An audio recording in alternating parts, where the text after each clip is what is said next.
baseball team, as well as Diamond Prospects, while treating yourself to a tasty snack or refreshing beverage. We also have official Palmetto Games merchandise available for purchase. The upper concourse and grandstand behind home plates.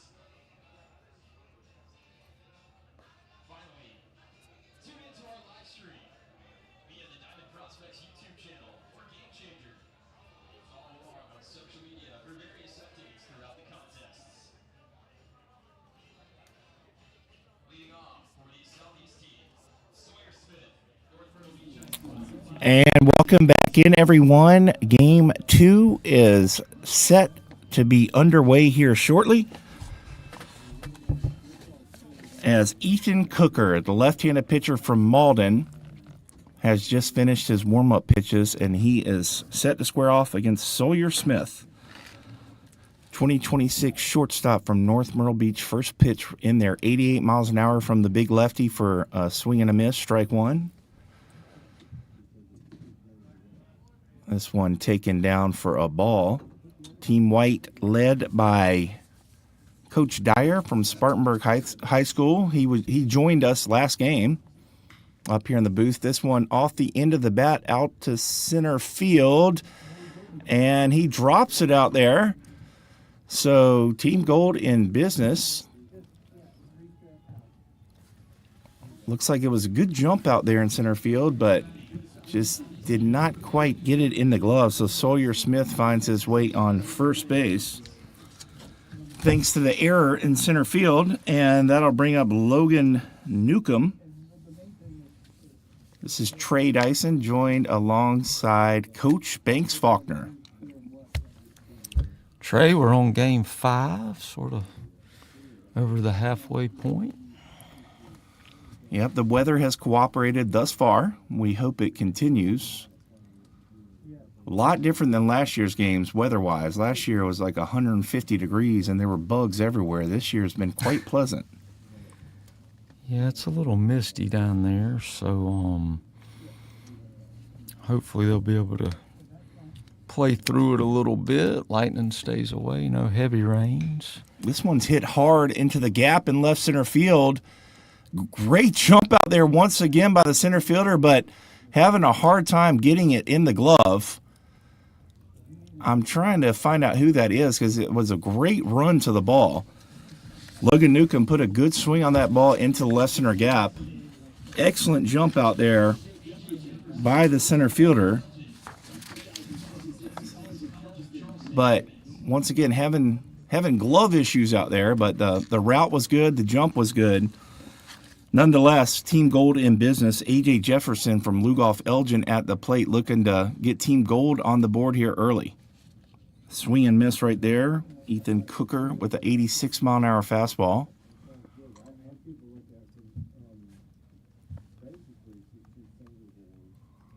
This breaking ball is hit out to short, and that one is fumbled. So Cooker throwing strikes, getting some contact. But the first 3 batters have all reached via error. That is Braden Simpson out there in center field, Broome High School. Very talented athlete. Getting to the ball, just having a hard time getting it in the glove. And that error right there from the shortstop loads it up for Team Gold and Christian Galasso from Waccamaw High School. Once again, Cooker gets another swing and a miss here early in the count.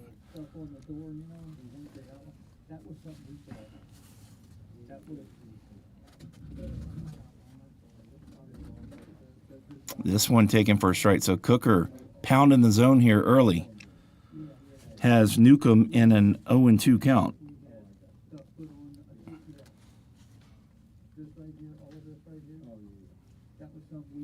And misses away. So 1-2 count. Galasso looking to at least get a run home for Team Gold. This one in the dirt. Daniel Ebling back there catching. Does a nice job keeping that one in front. And if you are Ethan Cooker here, you've thrown some strikes. You could easily have had a 1-2-3 inning. Instead, you've got the bases loaded, and you're in a jam here in the first inning, but just needs to calm down, stay within himself, keep throwing strikes. This one just misses. Oh, strike three. Called strike three, so got to get... All right, he gets a strikeout there, so the first out of the inning, that's going to bring up Mike Johnson from Georgetown. Bases are loaded here.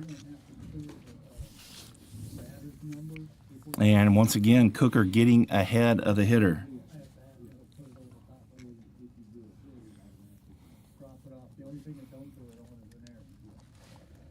And another swing and a miss.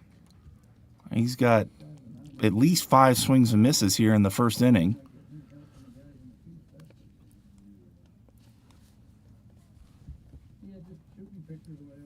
Here comes the 0-1. This one spiked in the dirt. Ebling, very good job of keeping that one in front.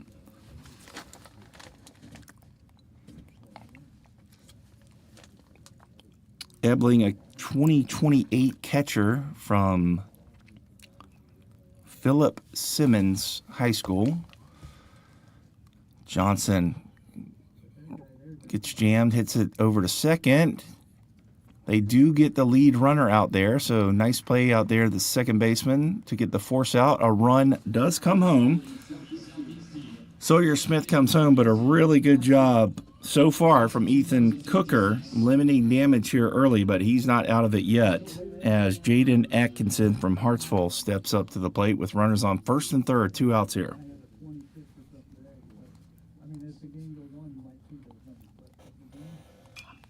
Getting in again ahead of the count, pumps in another strike at 87.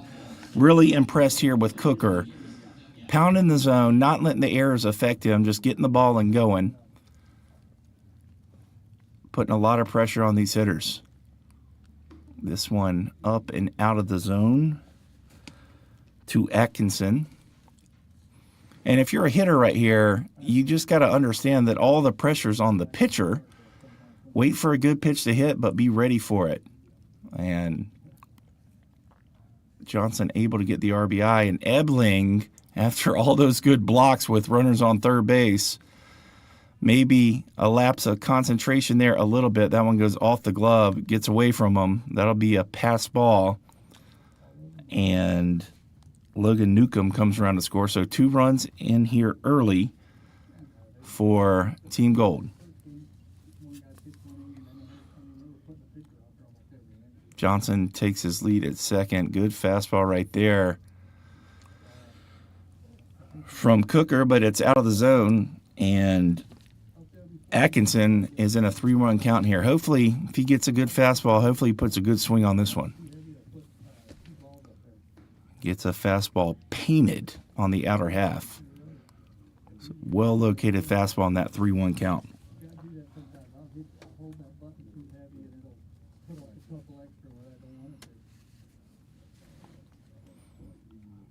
Here comes the 3-2. Atkinson swings and misses. So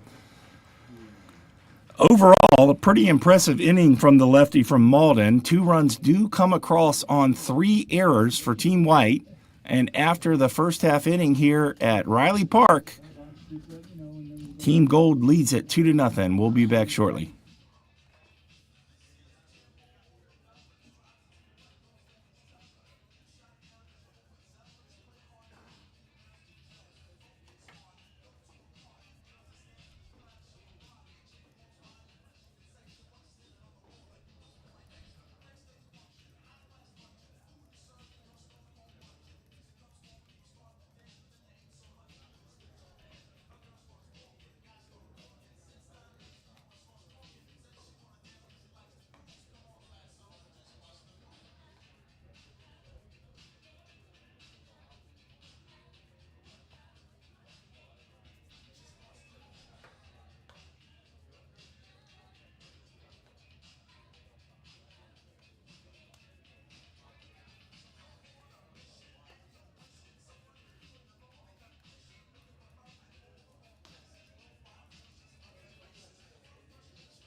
And welcome back in, everybody.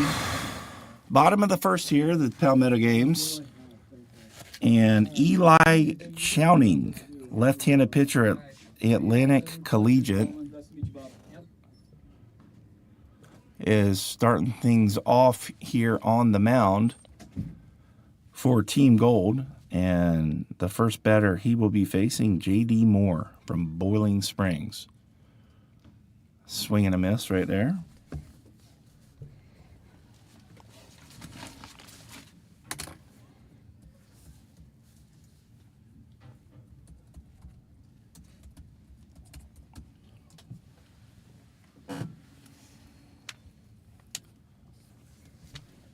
And there's a strike, so 1-2 to J.D. Moore. And Chowning starts off good with a strikeout. As Moore goes down, we've seen a lot of strikeouts in these DP games so far.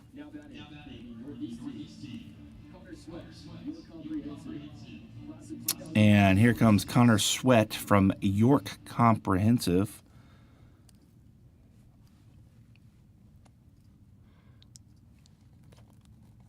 And another swing and miss. All-speed pitch to start him off.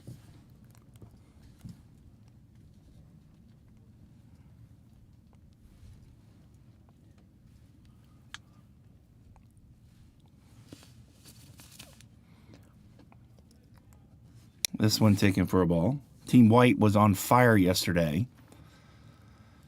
Scored a lot of runs, a lot of good hitting, a lot of great base running, and some outstanding pitching to go along with that. Another swing and miss here. An 84-mile-an-hour fastball from Eli Chowning. A 1-2 count to Connor Sweat. Here it comes. And does a nice job spoiling that one. So he'll see another.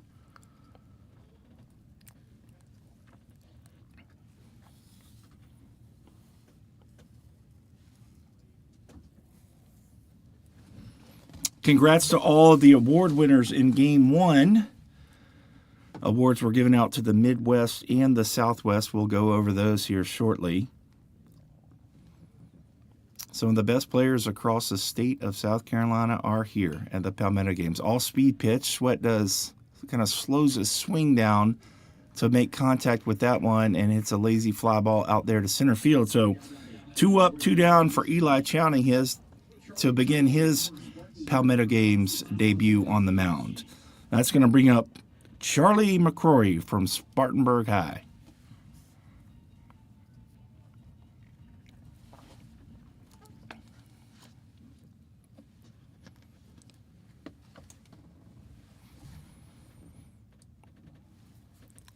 And he'll be in a 1-0 count.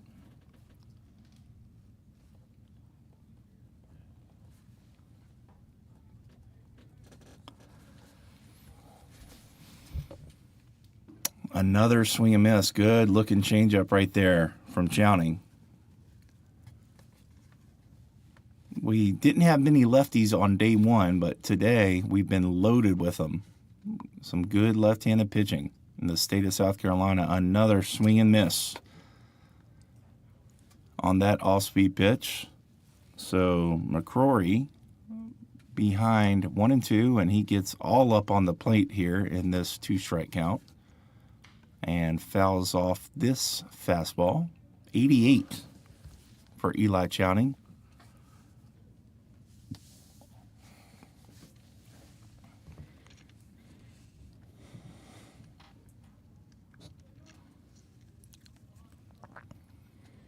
Here comes the 1-2.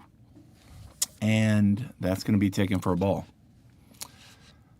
Top of the next inning, we are going to be joined by Brandon Brown. He's going to be talking about the Classic in Georgetown. So stay tuned for that. This pitch is taken for a ball.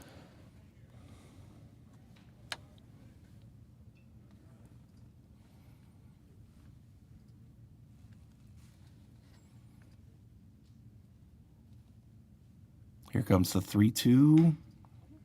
Hit out to third. Scooped up over there in a very clean inning for Eli Chowning. So good start for him. Good start for Team Gold. After one inning, they lead it 2-0. We'll be back.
And welcome back in, everyone. We are now joined here at these DP games by someone who is very familiar with one of the best baseball events in the state of South Carolina, the Classic in Georgetown.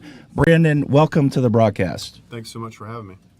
All right, you want to tell us a little bit about, how you're involved and maybe some of the history there at the event? Yeah, so I grew up in Georgetown. My family actually moved from Charlotte in 1980 and started a car dealership. And then I went to Georgetown High School, graduated 2003, so played in 3 of them. And then, we picked up the sponsorship last year. On October 31st, International Paper shut down.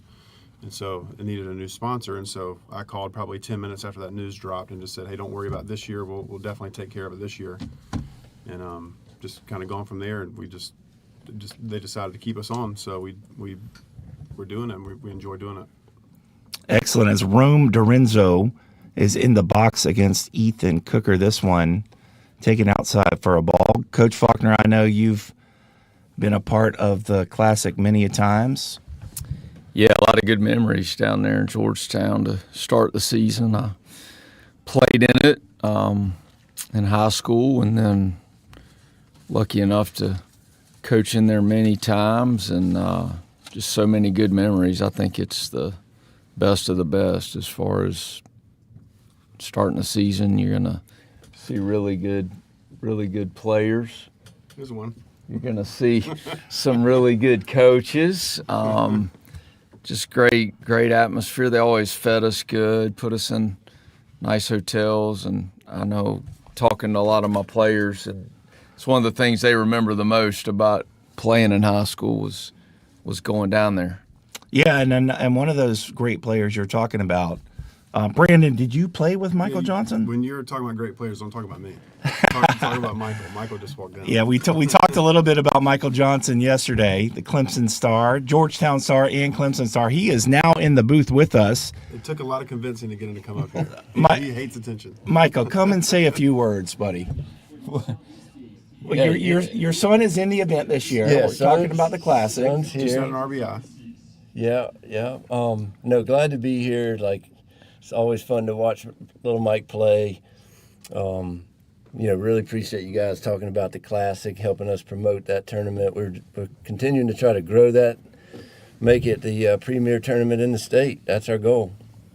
Well, you're doing a pretty good job. So Brandon, you, I guess, kind of came in and kind of saved the day at the last hour last year. I mean, I hate to say save the day. That makes it a little bit about me. It's more about our town. Like, our town deserves it. And when the International Paper did such a great job for 35 years sponsoring the tournament, it was just so heartbreaking for so many people. When the 700 jobs were lost that day, but the text that I kept getting over and over was, "What about the tournament? What about the tournament?" And so I just decided, like, I'm just going to text Miss Johnson, she's run the tournament for 25 years. I just texted her and said, "Don't worry about it. We got it." And then she just asked if we would just stay on and be the sponsor. So we decided to. So yeah. Is Luke Kessler from St. James? Who was that out there? I wasn't paying attention there for a second. Little soft fly ball there, and Ethan Cooker is able to retire Luke Kessler, and that's going to bring up Gatlin Pasco, Carolina Forest. We are joined by Brandon Brown, the sponsor now of the Classic down in Georgetown, and Clemson superstar, former Clemson superstar Michael Johnson, as this one's taken away for a ball. So, Michael, what have you been up to lately? Well, I've worked down at Georgetown County School District, athletics, operations, involved heavily with athletics and helping out our schools. Really just spent we moved back down in 2019, so for the last 6 years, just been working really hard to try to get our athletic facilities upgraded and up to standard.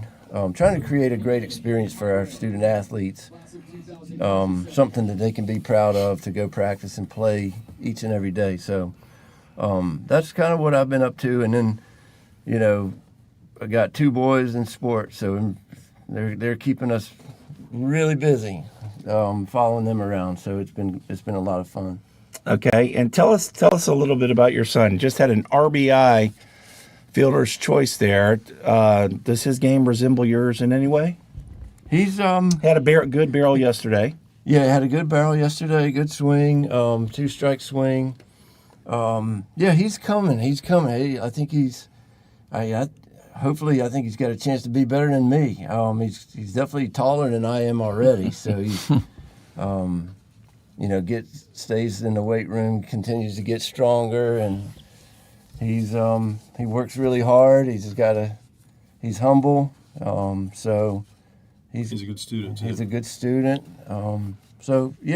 Hopefully he'll keep developing, keep getting better and better.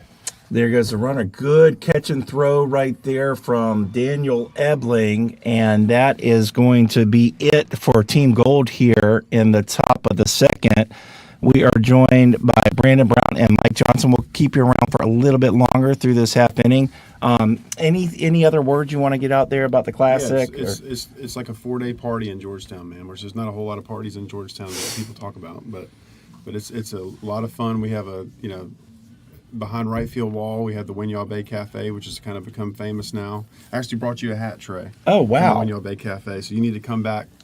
It's the guys that cook, and Banks has had plenty of meals back there. Yeah. They got their own little community, man. And so they got some merch, so I decided to bring you some. Well, thank you. I went down there with Banks one year, coaching with him, and 2 years. That's right, 2 years, and it was a great event. Yeah. And are we still doing the home run derby out there? We are, yeah. Last year we had Spencer Kahn from Daniel that won it. He beat out Hank Apley from Lucy Beckham. Those guys put on a show, and I think Spencer hit 23 and Hank hit 21. PJ Morlando the year before hit 43. Oh, wow. So I don't think anybody's going to catch that one anytime soon, but we'll see.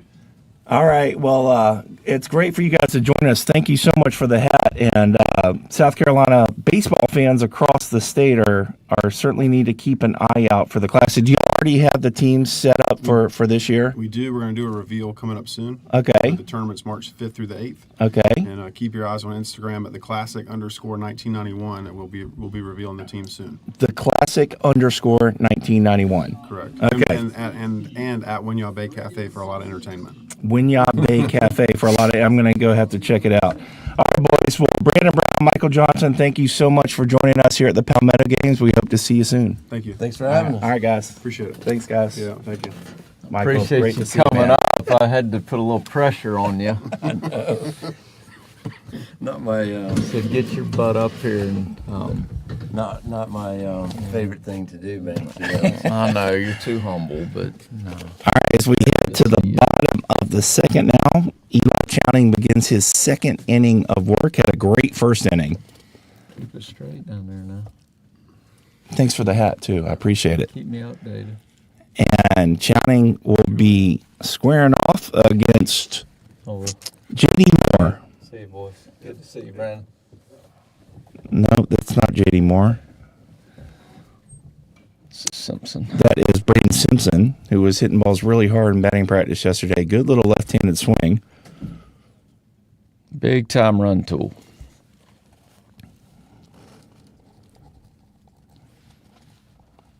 Left-on-left matchup.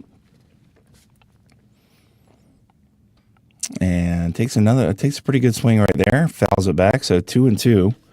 Yeah, we got to talk. We were talking about Michael Johnson yesterday. I got to see him today. Man, I'm telling you what, he was one heck of a hitter. He always hit against the Gamecocks. He always hit against the Gamecocks, and he mashed. This ball smoked over there to the left side. Good pickup over there by Mike Johnson, I believe, and throws him out. So Big Michael was a first baseman. His son is over there playing third base and looked good doing it right there. So good at bat and good play in the field over there by Mike Johnson to retire Braden Simpson. And that's going to bring up Kylie. Talked a lot about him yesterday and earlier today.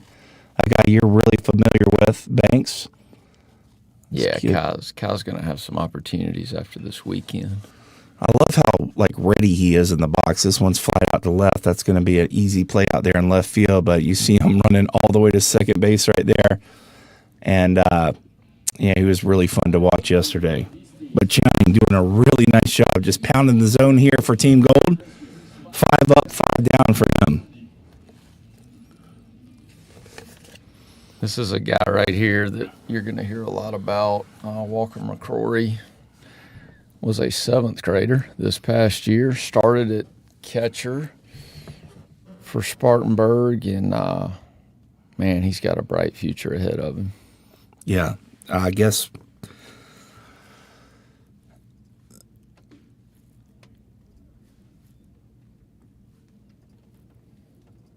Wait, this is Reeves Israel.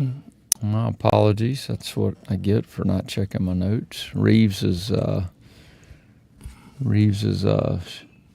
infielder, Southside Christian, state champion, real good player, runs really good. He's in a tough count here against a good arm. We'll see how he battles with 2 strikes.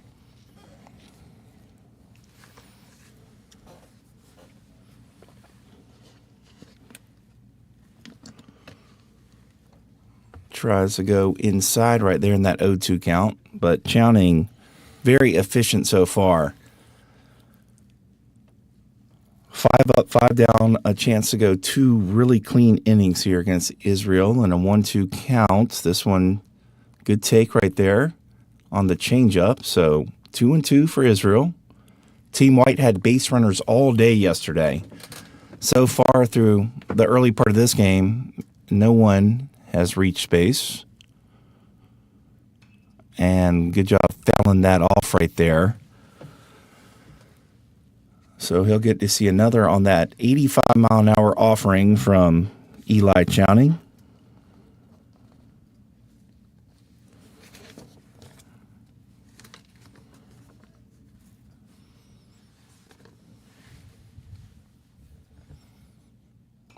Another good job spoiling one off. Israel really competitive in the box, both yesterday and early so far today.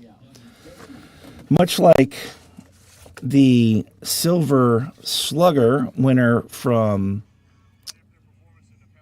the Midwest earlier today, that's a tough one right there. As Israel goes down, Eli Chowning continues his domination here. So his outing will be done. 2 really good innings from that young man. And through 2, Team Gold leads it 2-0.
And welcome back in, everybody. Big thanks to Brandon Brown and Michael Johnson talking about the classic up there at Georgetown.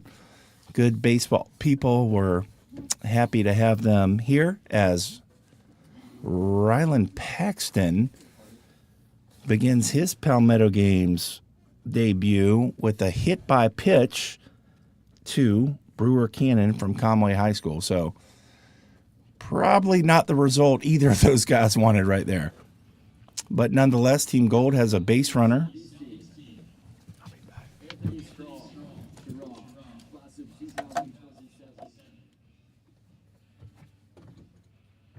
Paxton from Lawrence High School, a 2026 righty.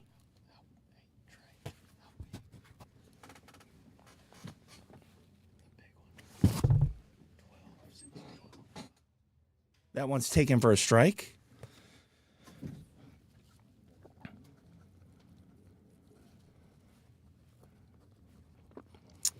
Paxton with the runner on first. And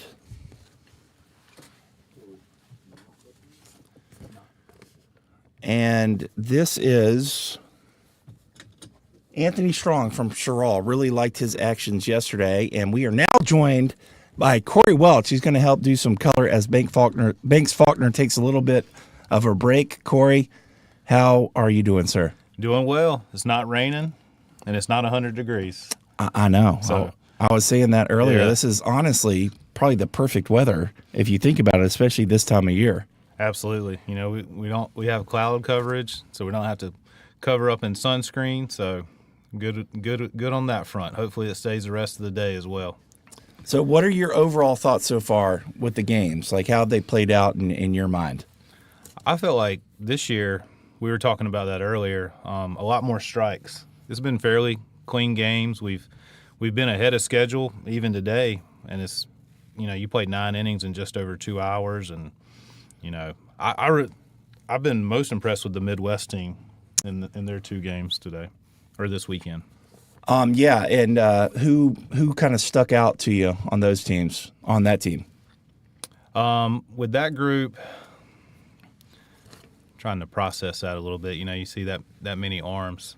To me, Graham Coleman was one that really stuck out in the workout yesterday. Posey, he had a good outing, and then one that really impressed me was Braden Studebaker. Yeah, he was good. Yeah, he's made a jump, continued to work hard, and, you know, that's the cool thing about an event like this. You know, you do that in front of that many scouts, have a good showing. It was good to see. Yeah, and some really good arms. That Cash Epps was really impressive to me. He was. So that's an interesting one too. They had a pitcher go down, and he was slated to throw. Runner takes off strong, flares this one out to left field. A little bit of cat and mouse out there at second base with the deke, but Cannon is able to get back to the bag. So there's an out there recorded from Ryland Paxton to Anthony Strong. Go ahead, Coach. Yeah, so Epps was only going to throw 1 inning, and one of the pitchers went down, and he came in and threw 2 quick innings with 4 strikeouts, and it was good to see up to 84. So he got more than he had planned on and took advantage of it. Yeah, it was 84, but it looked very deceptive. It did. And with a breaking ball, and I mean, he just flooded the strike zone. Paxton delivers that pitch. That must have missed a little. Oh, time was called. And another one was Bo Height, up to 89. That was a surprise. And that's a kid, he's playing football right now too. And, you know, to come out here, I was talking to him after the game, and he's like, Coach, I thought I felt good. And I was like, well, you definitely did. Yeah, talking to Banks up here, he knows a lot more of these guys than I do, and he was saying that a lot of these guys had a jump in their velo. Mm-hmm. Yep. And he spent some time with me this summer, and he's a great kid. I mean, I'm sure you've noticed that in the past 2 days as well. I mean, he's all over the place on the baseball field and seems to be in the middle of everything. Yeah, we were talking about a guy that's been all over the place here in this game. Team White, that's that Kai Lee. Yeah. He was all over the place yesterday, wasn't he? He was. And there goes the runner, and he will steal this one. Team White really impressed me yesterday with how aggressive they were. They were hitting the ball. They were putting a lot of pressure on the pitchers. And some of the pitchers have done a great job with runners on base. Others maybe have a lot of growing to do.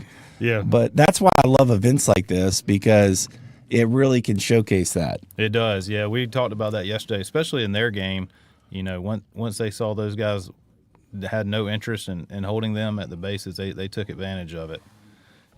So, and a lot of these kids, I think, too, Trey, is, you know, there's a lot of guys on the white team in particular that, you know, a lot of Dorman kids, and they're in the same region all the time, and, like, you know, the friendships they build, and they come out here, and it just seems like they're just ready to go. Yeah, that's the best part about this. Well, if I was a kid and was in this event, would be just getting to meet all the players from around, the top players. And typically when you're around other great players, it will elevate your game. Yep, I agree. And that's something we talked about yesterday too, you know, going into the event whenever I met with them. And good break and pitch right there from Brylan Paxson to get Newt Henson via the strikeout. And the thing that they'll remember the most is not necessarily if they won or lost the game, but, you know, the stuff that may happen in the dugout or a certain play. And, you know, we did the memories the past couple weeks, and that's a lot of what the guys brought up. It wasn't, hey, I did this in the game. It's just the overall experience, and that's what we're trying to provide here. Yeah. Trey Dyson alongside Corey Welch of Diamond Prospects, and he's referring to on the Twitter page at Diamond Prospects. They were able to get a lot of former players in this event, and they shared some of their memories. So if you have not already, make sure you check that out at Diamond Prospects. So we've got one home run so far, and it was from the player from P27. Yep. Coaxum, are you pretty familiar with him and his game? Yeah, he's one of the top prospects here even going into the event. And I mean, we were talking earlier, even the balls that he missed in that game, like, the ball really jumps off his bat.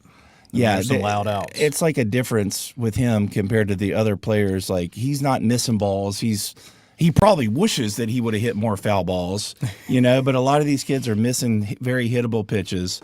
And every swing he took, I think he put the ball in play and put it in play hard. He did. And one of the things I noticed when he was out there in center, and you don't see this much at this age, is, you know, him moving around based off the counts, you know, anticipating what pitches. There's a good swing right there from the star of this game so far. That would be Mr. Eli Chowning. So he is dominated on the mound and comes up with a big RBI for his team to help his call. So good job by Chowning.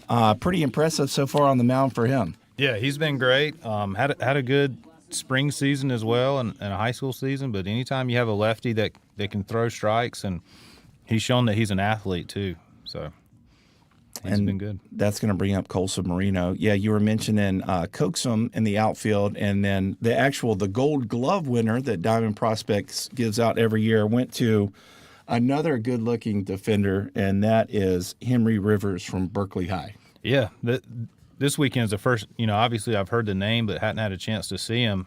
But, you know, he threw that guy out at third. It's a plus arm strength. He even got on the mound and showed that too. So I'm sure when Coach Cox was up here earlier, he was singing his praises, I bet. Yeah. I mean, we've had some great guests. We had Coach Cox, and very nice to meet him. Banks obviously knew him very well. And then one of his college teammate from North Myrtle Beach High, Coach Alderson, and I was very impressed by him too. So some great guys right there. Yeah, we've had our coaches in the state are great. You know, they make a point to come up here and support their players and even the other players as well. I mean, it's a real neat thing in a small state to still have coaches that, you know, want to compete against each other, but they're friends off the field. Yeah, very true. And a lot of it is you know, with so much stuff traveling or going to travel baseball, you might think that high school baseball might suffer, but these guys pour everything into their high school programs. They do. Even in the fall, in the summer, obviously during the season. I mean, it's become a year-round thing here in South Carolina, and most of the programs, pretty much all of them, have done a good job of, developing their players and giving them the resources to be able to do that. Yeah, and then Diamond Prospects with events like these are just creating such a great platform for these young kids to showcase their skills. I know that's what y'all's goal is. Absolutely. Just to give them the opportunity to play. And, we'll start planning next year, identifying players for that in just a few weeks with our fall leagues. It's a year-round thing. This is Bryce Oliver squaring off against Rylan Paxson. Good little breaking ball there for strike 3. So a bit of up and down for Rylan Paxson. He does get 2 strikeouts, but not before Eli Chowning does a little bit more damage for Team Gold. And after 2.5, Team Gold leads it 3-0. We will be back shortly.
And welcome back in, everybody. The 18th annual Palmetto Games here in Sumter, South Carolina.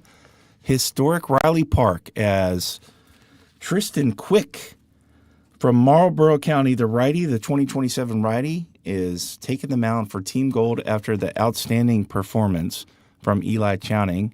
And he is quickly ahead of Daniel Ebling, the catcher out of Philip Simmons High School. Trey Dyson, Corey Welch up here calling the action for you. And, man, Quick made quick work of Ebling right there with a quick strikeout.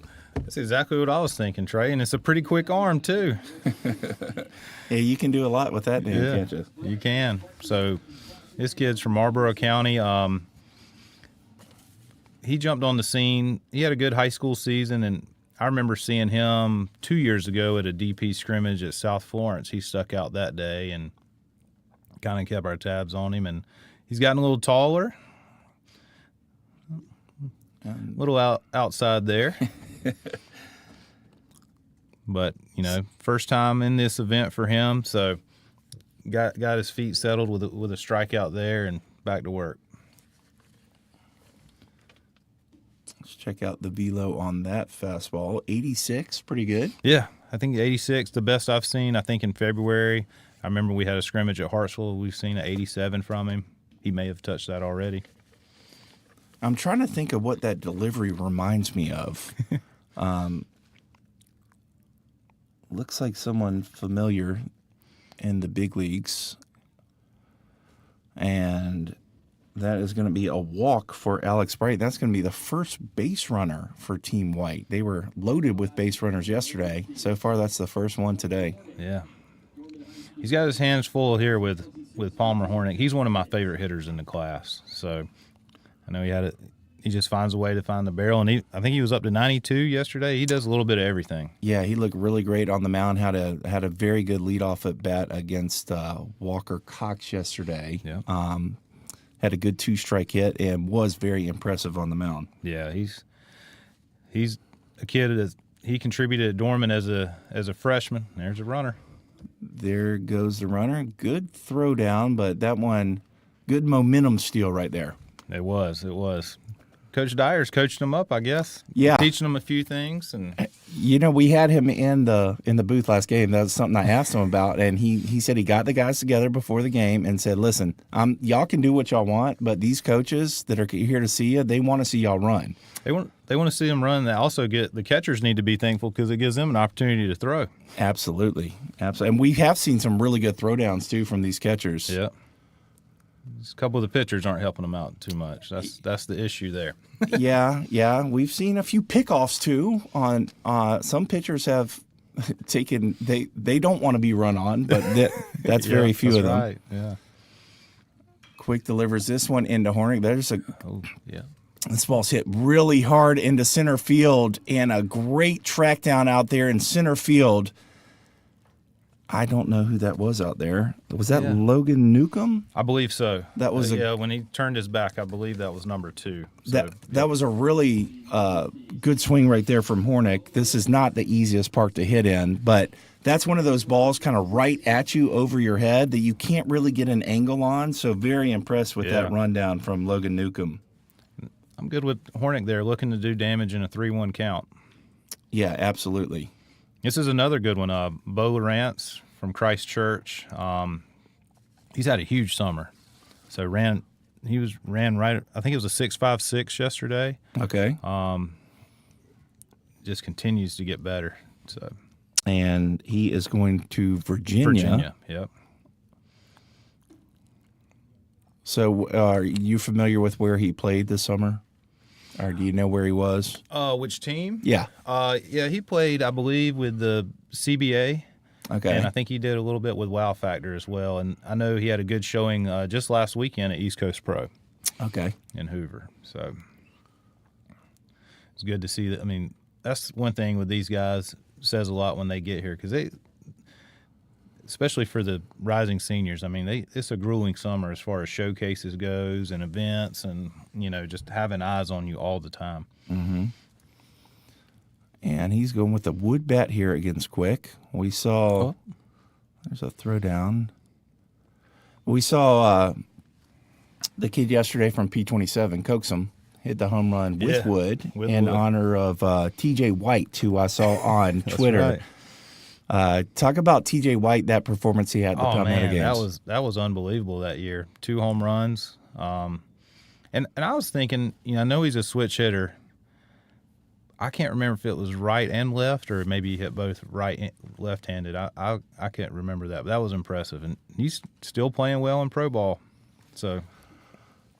And Quick gets the swing and the miss against the talented Lawrence. So good job by Tristan Quick, and puts up a 0 there for Team Gold. They continue to lead this one 3-0 here at the Palmetto Games 2025. We'll be right back.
And welcome back, everybody. Trey Dyson alongside Corey Welch in the booth now here at the 18th Annual Palmetto Games.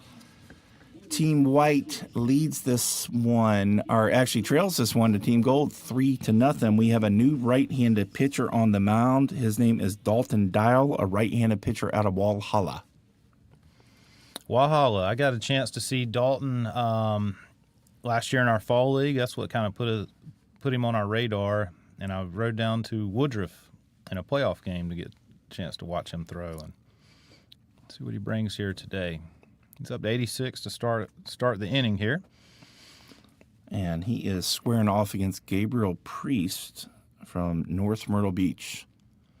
Gabriel looked good on the mound yesterday. My comp to him, I don't know if you remember this, Trey, because I'm sure it runs together. Madison Bumgardner. Oh, yeah. Yeah, I saw some of that yesterday for sure. Yeah. And I'll tell you what, speaking of left-handed pitching, that kid in the first game, Nichols, the youngster, there's some cool little young players here at this event. There are. And honestly, for me, Nolan just made Team USA. So I was unsure, that announcement came Friday, and I wasn't sure if he was going to come. But it speaks volumes for him to come to the event. That's a good change-up. Yeah, we've seen some really good change-ups. He's able to get Priest right there pretty quickly. So good start for Dalton Dial. And you mentioned the fall league. That's something relatively new that Diamond Prospects has started up. You want to talk a little bit about that? Yeah. So we've had a good in the upstate. It's been around for quite a while, but it has really taken off in other parts of the state. We'll crank that up right after Labor Day. But we'll have a league in the Rock Hill area, which Gary Randall runs. We'll have one in the Midlands, it's in like year 2 or 3. Okay. And then down in Charleston as well. So it's that's one of my more enjoyable times. It's huge for us as far as evaluators go. I mean, obviously for Palmetto games and stuff like that, but what that brings a ton of value for is the high school coaches an opportunity to see their kids play, get their teams start to build, but also the biggest thing is the young guys. The kids that are coming in that are freshmen, some names that you don't know. I mean, when Palmer Hornet came up a while ago, I remember the first time I saw him was like in September of his freshman year in the fall league. This one is dribbled out to short, picks it up over there nicely, and that is States Far. That is, yeah. Picks it up and throws him out, so Dalton Dial looking pretty good here early. He is. He's being efficient, so good for him taking advantage of it. When I saw him in the spring, he had, I believe it was a hip issue, but looks like that's recovered and looks good. And that'll bring up Logan Newcomb at Coastal Carolina commit, made that really good play in center field last half inning. Yeah, another one that can do a little bit of everything. He jumped on the mound yesterday, was up to 91. He was 92 from the outfield. So that's the cool thing. One thing, and he's a kid that just loves baseball, like doing the workouts yesterday and stuff like that. It gives me an opportunity to kind of interact with him and stuff like that. So first time I've really spent some time talking to him. Really good kid. And he's ahead 2-0 right here. He gets ready early, takes a big hack, but misses that one. I've seen a lot of that this weekend is when they're getting their pitch to hit, they're just not quite squaring them up, with the exception of a few guys. But good swing. You can see the bat speed there. You can, yeah. And looking at the positive side, at least he's looking to do damage in a count he's supposed to. Exactly, yeah. As this one's pounded into the ground over to the right side. Nice play over there at second base. I think that is Hornick. Yes. So good inning from Dalton Dial out of Walhalla. Good clean 1-2-3 inning to retire the side. And we are through 3.5. And Team Gold leads it 3-0. We'll be right back.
Welcome back in, everybody. We head to the bottom of the fourth. New right-handed pitcher for Team Gold. The Southeast team, led by Will McMillan from Sumter High, is a Sumter High right-handed pitcher, Marion Davis.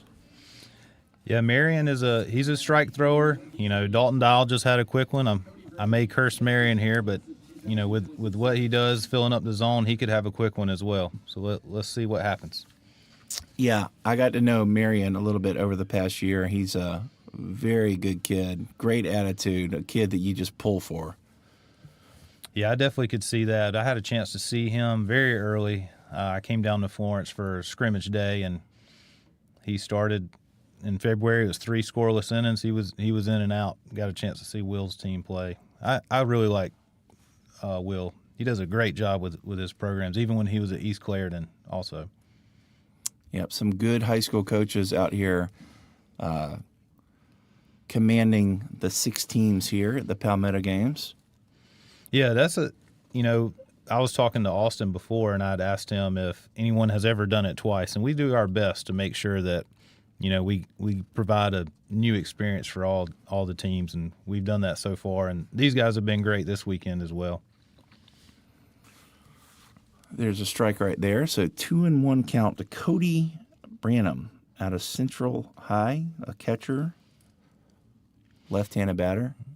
I'm waiting to see a left-handed batter really turn on one. I've yet to see. I mean, now I know a lot of these guys the strike zone has been liberal. I will say that, and especially on the outer half, and that makes it really frustrating for a left-handed hitter. But I'd love to see a lefty turn on one if they get the pitch to do it with. But Davis is staying away, and he said he's not going to walk there. I like that. Yeah, I like that. We talked about that yesterday. 3-0. Obviously, you want a green light, and then what was it? It was a 3-1 count there. Either way, he didn't want to walk. He did not want to walk, so you got to love to see that, and I'm sure Marion Davis appreciates it as well as this off speed. But I mean, if you do that, Marion's got to throw him a fastball there. Wouldn't you agree? I agree. You definitely got to do that. He gave you a pass. You give him one and see what happens. Well, we'll see what happens here on this 3-2 count. So what about hit by pitches? What did you tell him about that? So we talked about that too, and I said, if a ball's coming at you, do what you can to get out of the way. It's unfortunate that, when they do get walked or they get hit by a pitch, that they have to take the base. But, for the pace of the game, we have to do that. Yeah. But speaking of the pace of play, it's been phenomenal here. It has. It really has. All right, Branham goes down swinging. Marion got him with another off-speed pitch there. So yeah. Marion's been up to 85, so a little bit of a velo jump for him. That's good. With his ability to pitch, adding the velocity will be good for him. I like his arm action. I do too. Yep. This is one of my favorite players here in the box, Titus Hutchins. He had a hip injury, I believe, in the high school season, but this summer was really strong. Committed to Wofford. Okay, yeah. Yep. Yeah, him and Kai Lee all over the place for Team White. Yeah. Another one that's been all over the place, and it was in the last game, is Banks Wickersham. Oh, yeah. He did a little bit of everything. Yeah, and congrats to him on the Charlie Hustle Award. Yeah. I was going to say, as this one comes in, swing and a miss right there. But Wickersham, you could tell he's raw. Yeah.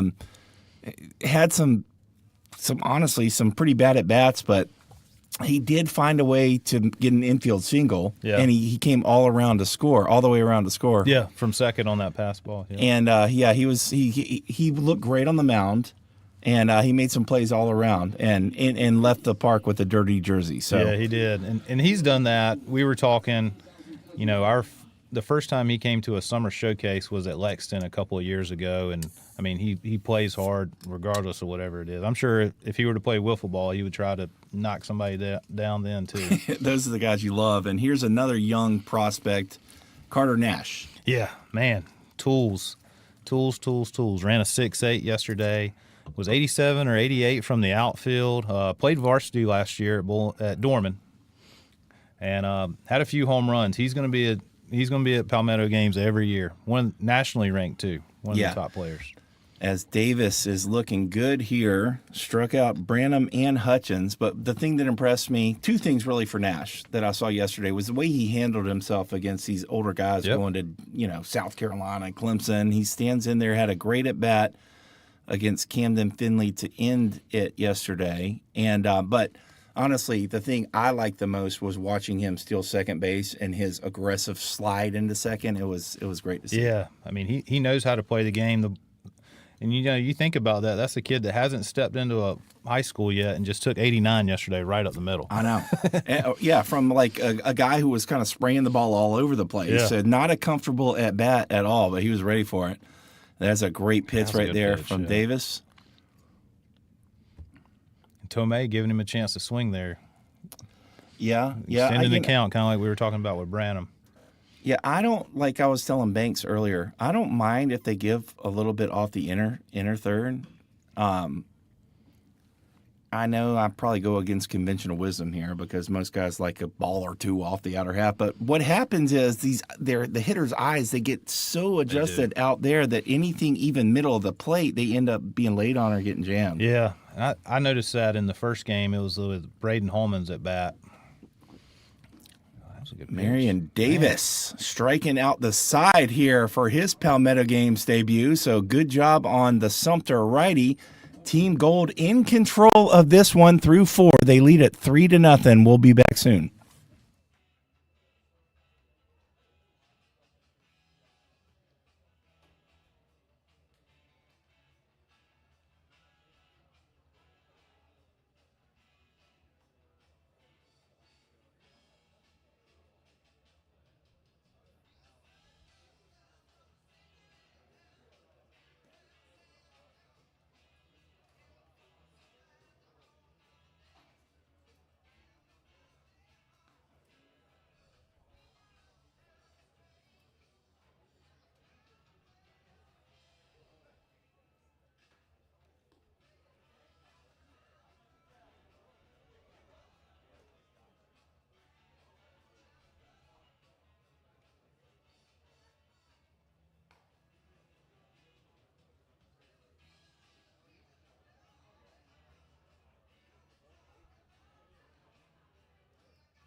And welcome back in, everyone. Dalton Dowell set to start his second inning of work against A.J. Jefferson. Awkward-looking swing right there on that 84-mile-an-hour fastball down the zone. Yeah, Dalton had a quick first. We'll see if he can repeat that. There's a good off-speed pitch right there, and the hitter will tell you everything you need to know. He's certainly looking for a fastball right there. He is. Swinging out of the hand and getting another awkward swing right there. So Dowell is dialing it up. Got some rain coming down now. Out there you can see him offering or wanting a little jumpy in there from Jefferson. So just needs to kind of relax a little bit in there, let the ball travel. He's a good player. I got a chance to watch him at the Forest Acres. He had some good at bats. I can't remember who they were. I think they were playing Lexington that day, if I remember right. Going to CFC. Last year, I remember this vividly. He only came on day 2 because of the Legion World Series. He was the regional with the Camden team. Well, he strikes out there, and Dowell continues his dominating performance here early.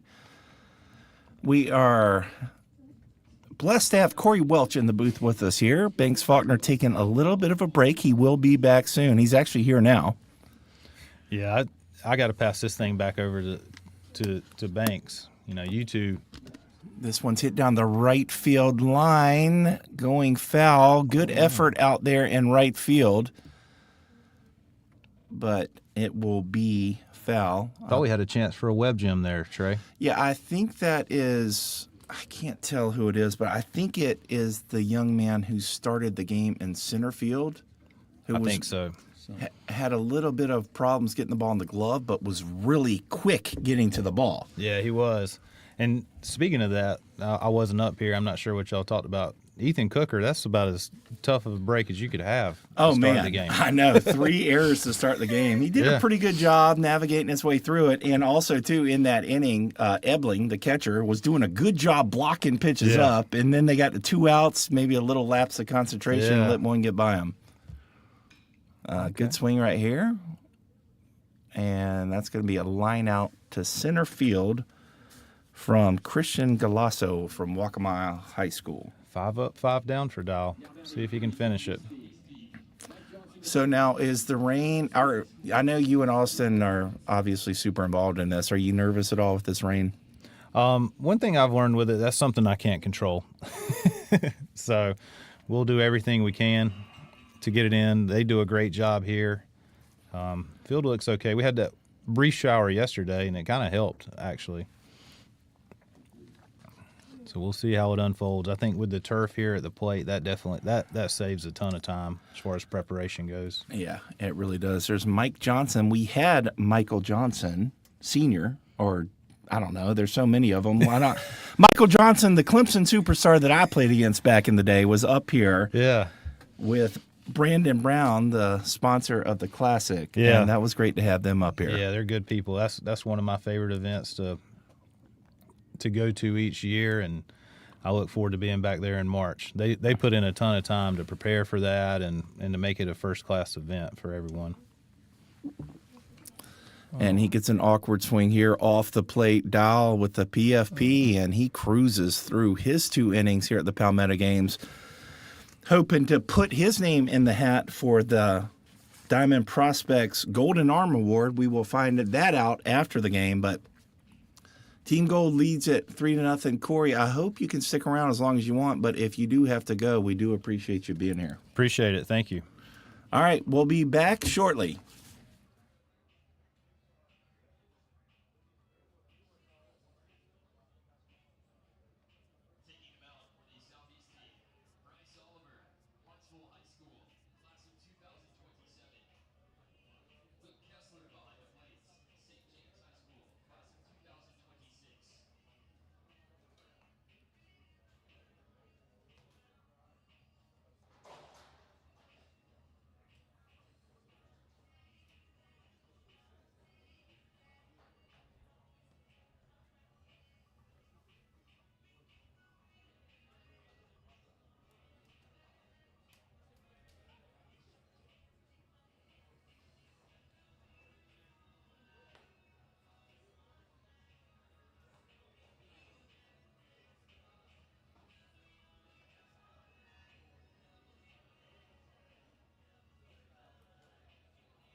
And welcome back in, everybody. Bottom of the 5th here, game 2 of day 2. Trey Dyson alongside Corey Welch and Banks Faulkner calling the action here is a new right-handed pitcher. Bryce Oliver from Hartsville High School is set to take on States Far at Dorman. And Bryce earned his invitation here. Obviously, he had a good high school season, but had a strong showing at the summer showcase.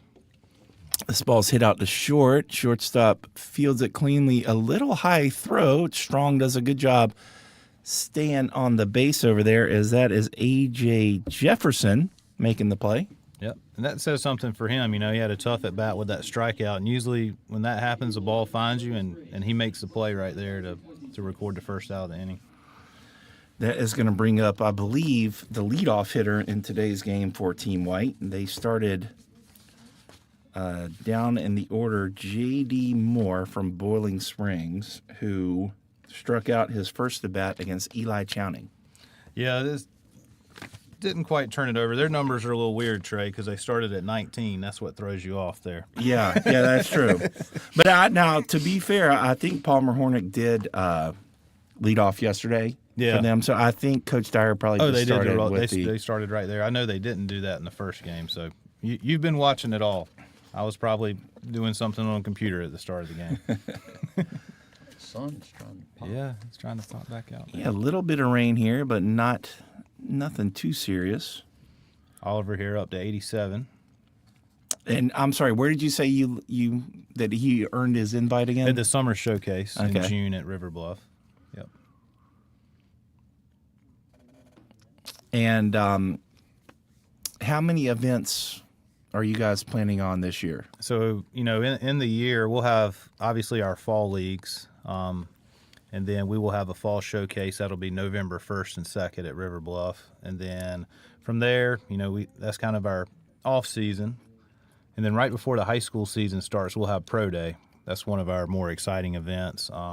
We get that's for the pro guys, before the high school season kicks off. And then we'll roll it right into the high school coverage and then the summer showcase. So, and then one other event, let's see we got time here, is a border battle coming up. Okay. So that's a big event. We use the Palmetto Games for that as well, and that's in about a month. And where is that going to take place? That'll be in Asheboro, where the Asheboro Zookeepers play. So that event, there's a South Carolina team for seniors, North Carolina, Virginia, and then a Northeast group. And then, we have one underclass game where basically South Carolina and North Carolina combine, and then they will play, Virginia, a North team. So those are sponsored by, I know this year, the senior team, the Rays, it'll be the Rays. It's always been the Mets, but since Marlon's out, retired and stepped away, the Rays are taking that team. As J.D. Moore goes down for the second time today on strikes, Bryce Oliver, well-located pitch there to strike him out. That's going to bring up Connor Sweat.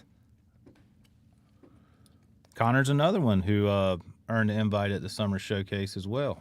So he's actually not playing with his team. Usually he would be a mid-east guy. How we break it up in the regions, but at the same time, we want to make sure the players get on the field. So that's why he's joining the Northeast for this event. Okay, and so in this showcase, just for the people at home or for the dads wanting to get their kids into the Palmetto Games one year, these kids around the league sounds like the summer showcase might be a good way to kind of get your name on the map with Diamond Prospects. Yeah, it is. I mean, it's not required that you attend an event to be selected, but, we do our best to cover. But, there's only a handful of us, and we got to cover the whole state. But that's an opportunity. Our entire staff will be there, and our entire staff sees you as a whole, rather than me saying, I have this guy, Austin has this guy, and Barry does too. And a really, really good inning right there from Bryce Oliver. But before I let you go, Sweat goes down swinging. What impressed you about Sweat that made you want to give him an invite? I'm just saying just in general. Yeah, just in general. I mean, he's a hard-nosed kid. He's pretty good on the mound. He has some juice, physical kid. So I like the way he's been swinging. He's getting his hacks off. Yeah, I believe he had a base hit yesterday too. So I think he'll jump on the mound later on today as well. Okay. Well, excellent. Well, we are through 5 complete here, folks. Palmetto Games are rolling right along, probably exactly the halfway mark here on day 2. Thank you for joining us. Team Gold leads us 3-0. We'll be right back.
Yeah, I know.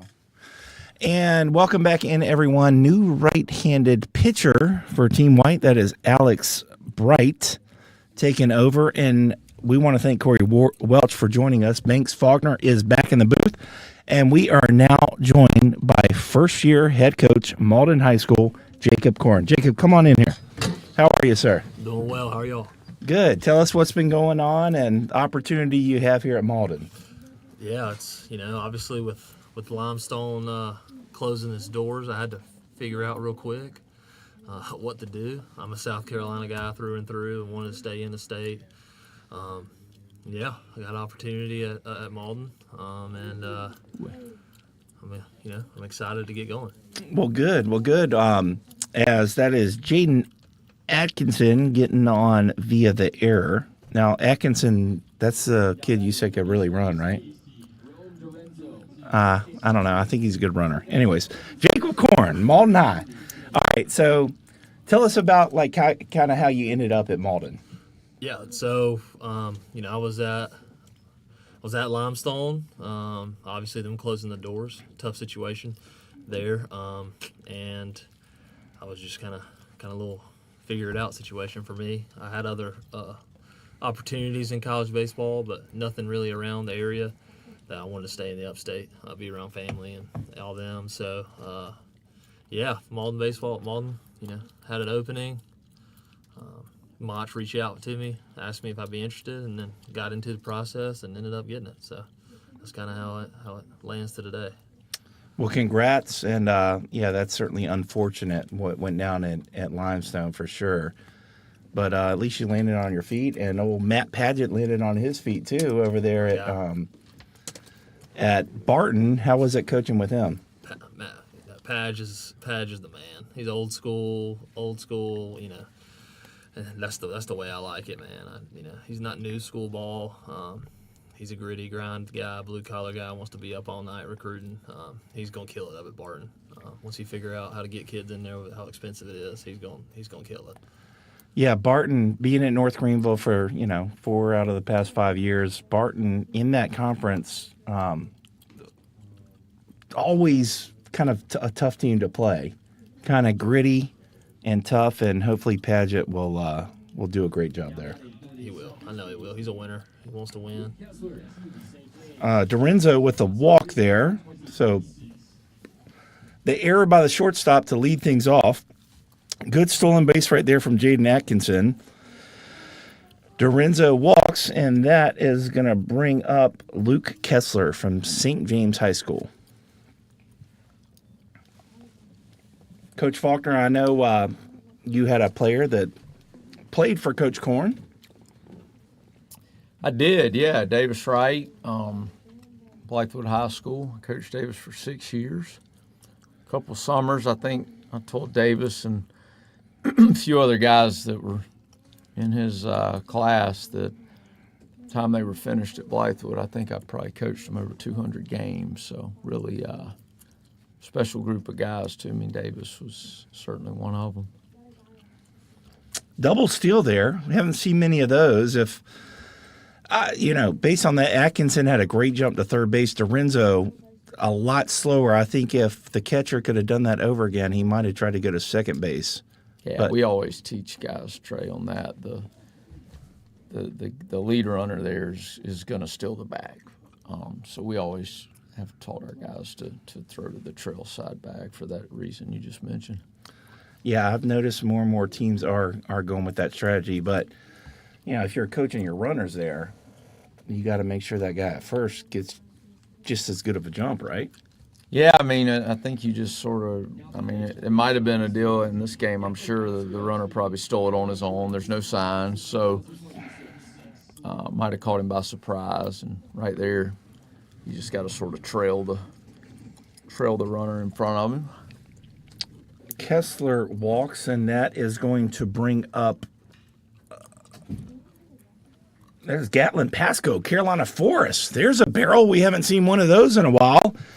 And a good base hit to load up the bases for Team Gold to continue the onslaught here. 4-0 for Team Gold as Atkinson comes across, and they're in business here. All started with that error to shortstop. We are joined by Coach Korn, Jacob Korn, first-year head coach at Malden High School. Have you gotten a chance to kind of talk to your team and kind of figure out what you got? And are you excited about the group that you have, the players that you have? Yeah, no, I'm excited. I'm excited. We got some pretty talented guys. Obviously, you saw Cooker today. I think he has some high upside. I think we do some things with the breaking ball and the confidence level, the changeup goes, the fastball plays. So I think we have a really good opportunity with him. We got a really talented 27 in Brennan New. Since August 1st, he's been hearing from nothing but Power 4 guys and a lot of offers already. So really, Is he here? He is not here in Okay. this. He is. I think he's down for the summer now. He pitched a lot this summer, so he did not come to this event, but he was invited. But he's a talented kid that we got. Got returning 6 or 10 seniors. We got an old team. Obviously a playoff team last year, won a game. Didn't lose. Only lost four guys, 2 guys that actually played. So I think we have a really good opportunity to have a good year this year. How about offensively? Offensively is actually where we struggled, man. We actually could pitch a little bit. We just hitting wise we struggled, and defensively we didn't feel the baseball really well. So those are points of emphasis for me this fall and pre-spring. I went out and hired a guy to run the hitting side for us, and got lucky with another volunteer that's already in the building that was drafted by the Reds, got up to AA, and he also played for the Patriots. So big time athlete. His name's Ronnie Daniels. He coaches football at Malden. Okay. So he's gonna come in and work with the outfielders and be our guy. And also, we hired Wade Hampton's head coach, Dylan Wolchik, to come in and be our top assistant for varsity. So fired up about those guys. I think we put a good staff together as late as I got hired. So. Well, good for you. Good for you. Sounds like you got some good things in place there, and I'm sure you're going to be continuing to kind of learn as you go. But tell me about your thoughts on the weight room and the plans you have for your guys when it comes to that. For us, I'm lucky enough to have a baseball class, 4th period, Oh, with all beautiful. our guys, and we're hitting the ground running day one. I think syllabus day is not a thing whenever you're in the weight room. They know how to lift. They should. If they don't know how to lift, then we got issues. So we're going to lift day one. We're going to lift 4 to 5 times a week. They can rest on the weekends, and we're going to get after it. We're going to put some muscle on these boys. Physicality is not going to be a problem for Malden. That's what I'm trying to do. Okay. That was Anthony Strong with a sac fly out there. Good job of hitting right there, and a couple of defensive miscues have allowed Team Gold to really pour it on here in the top of the 6th. That's going to bring up Newt Hinton from West Florence High School. He struck out his first time up. There goes the runner, another swing and miss, and he will be safe. I know it's a all-star event, Trey, but at some point, Alex Bright's got to do something to slow these runners. I mean, it's a track meet out there right now. Yeah, a lot of action on the bases this inning. Bright trying to battle back here. Good-looking arm. Certainly had his hands full with base runners, and, things could have been a lot different if that leadoff guy would have been recorded, but that's baseball. You got to pitch around mistakes. All right, Jacob, anything else you want to talk about? No, Coach Falter did hit on D. Wright, so I want to hit on D. Wright as well. That's one of the best pitchers that I've got to coach, pitchability wise. And if you saw him walk into a room, you would not think that. But that guy was a Friday night starter in SoCon and dominated this year. And he's a demon. I want to touch on that before I left, because he's one of the best kids that I've had the privilege to coach. He's a hard worker, grinder. I mean, the mentality side of things, you can't teach that. And you get a 5'5" or 5'6" guy out there spinning the breaking ball and just wanting to throw the heater, like he does at the top of the zone. Man, he's one of the good ones, man. And I'm glad he's from the state of South Carolina, but also, glad he's with my Catamounts up at Western now too. Yeah. So, great pitcher, Davis Wright. What did he end up getting up to velocity wise? Whenever he was SMC, he was up to 88, 89. Okay, wow, Finally really? touched 90 this summer. Touched 90, yep. Told him, yeah. Good for him. He's a mid to uppers guy, but man, does he have a changeup? Yeah. He's a testament to work. I mean, I picked at him, but This ball's head over to the shortstop, who gets another opportunity to make the play. So Alex Bright does get out of the inning, but not before Team Gold adds a few more runs. They lead this one 6-0. Jacob Korn from Malden High School, we wish you the best of luck this year, and thanks for joining us. Absolutely. Appreciate y'all having me on. All right, thank you. We'll be right back after this.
Leading off for the Northeast team, Charlie McCrory, Spartanburg High School, class of 2028.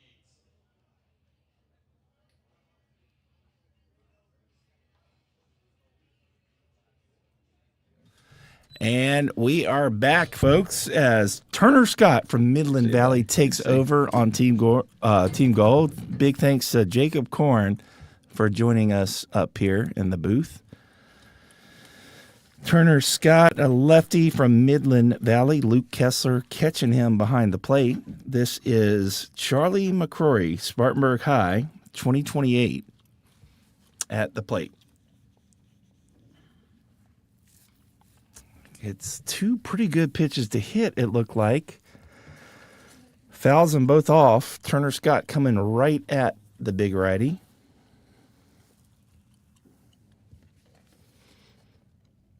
This one sails up and out of the zone, coming in at 76. I think that was a changeup.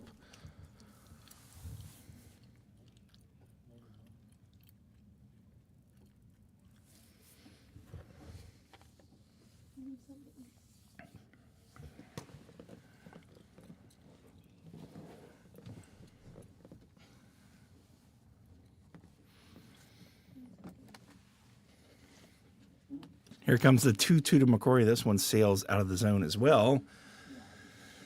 Coming in at 84 miles an hour, so we're going to have a 3-2 pitch. We want to thank all the guests who have come up here throughout the 2 days here at the Palmetto Games. We've had some good ones. We're in the bottom of the sixth. Team Gold leads it 3-0. This one's up and out of the zone. So started off attacking, then started nibbling, and before you know it, you got a walk. Charlie McCrory on base for Team White. Team White had tons of base runners yesterday, very few today. And once again, Coach Faulkner, we are witnessing through 5 innings so far, Team White has no hits. Yeah, well, just a lot of grass to mow, so to speak. There's a pickoff. Yeah, and that's the worst kind of pickoff if you're a base runner because he got caught in no man's land right there. Yeah, you're in a one-way lead there. I don't really understand how you get picked there, but he did. And Braden Simpson now up for Broome. Simpson's he's had some tough matchups. It seems like he's faced lefty after lefty after lefty.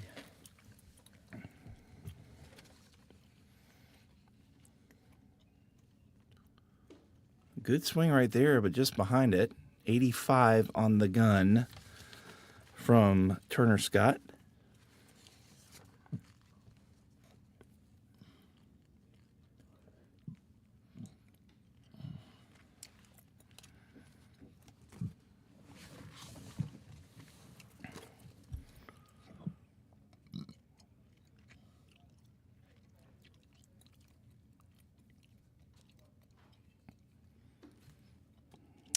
This one almost hit him.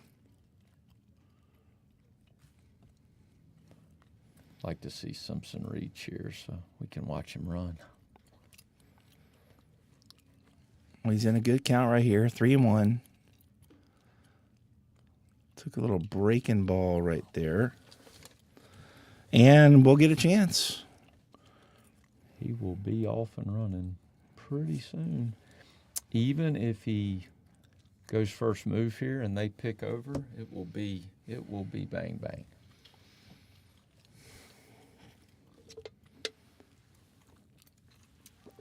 Looks like he tried to read him there, Banks, and got a not a great jump at all, but does steal the base. So he did get down there quickly, but yeah, that's not really how you coach it. But he's got enough speed at this level that he can overcome that. Here's Kai Lee. Big day yesterday for Kai Lee. Only saw one pitch his first at bat today. Flew out to left field. In a 1-0 count right here. And another late jump right there from Atkinson. But once again, or for Simpson, I should say. Once again, Coach, he has the speed to make it up. Yeah, it's different. It certainly plays.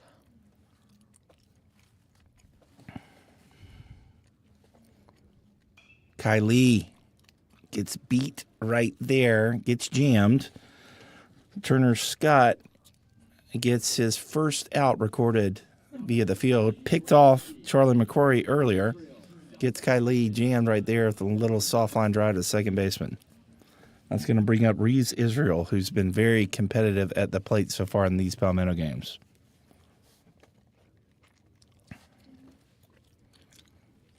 Like to see Simpson. We talked about this. I talked about this last night, but left-hander, I guess he's in the wind-up, but I'd like to see Simpson really get out there more. Yeah, he could steal home. I mean, this brings back memories to, who am I thinking of? Reese Holbrook. I remember being at a Palmetto games in years past, and Reese Holbrook stealing home in this exact situation right here. So he most definitely could. I mean, the issue you got, Trey, a little bit. Well, now you got 2 strikes, but no signs. You certainly don't want a batter to maybe not anticipate him coming, and then you get something. Yeah, but you only live once, and Jesse Dyer over there needs to get in his ear so we can see some action. Yeah, maybe we'll get a first and third. I remember seeing. I know exactly what you're talking about. One time remember the great Brian Roberts back in the day for South Carolina, Baltimore Oriole, MLB All-Star, was an outstanding base stealer in college. I was up there hitting one time with 2 strikes and 2 outs, and Coach Tanner gave him the green light to steal home. And so he came stealing home, and a pitch was coming down the plate. I didn't want to hit him with a bat, so I just took strike 3 looking, and it really didn't matter. So anyways, well, Turner Scott gets out of it, striking out Israel there. So good comeback there from Turner Scott after walking the first 2. Gets out of it with a clean inning, and Team Gold leads this one. Continues to lead at 6-0. We'll be back.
Trey stepped out for a second, so I'll take you guys through the action. Connor Sweat's your new arm.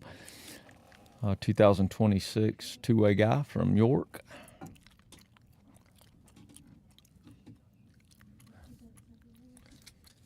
In the box is Eli Chowning, who had a very good outing to start today.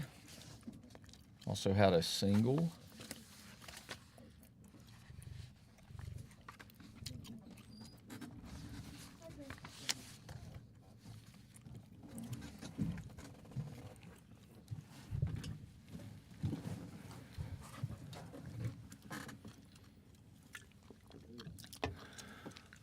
Well, there's 4 in a row right there from the big righty Connor Sweat to begin his Palmetto Games debut on the mound.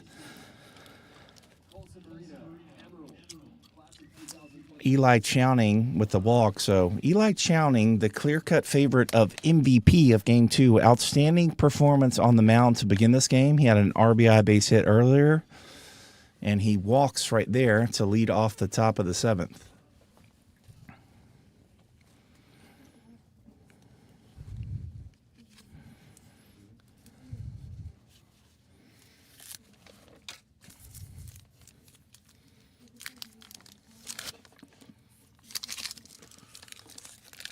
And that is going to be Colson Marino, Emerald High School.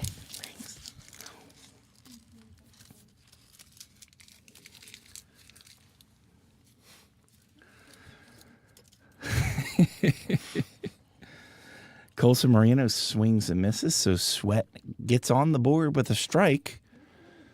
Corey Welch talking about identifying Sweat earlier this summer at the showcase at River Bluff.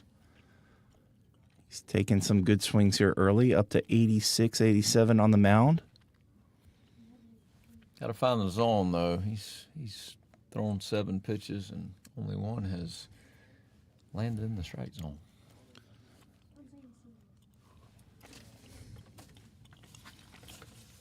And there's another one. He's gotten 2 swings and misses. Lots of swings and misses here. That's a sign, like you said earlier, it's a sign of good stuff.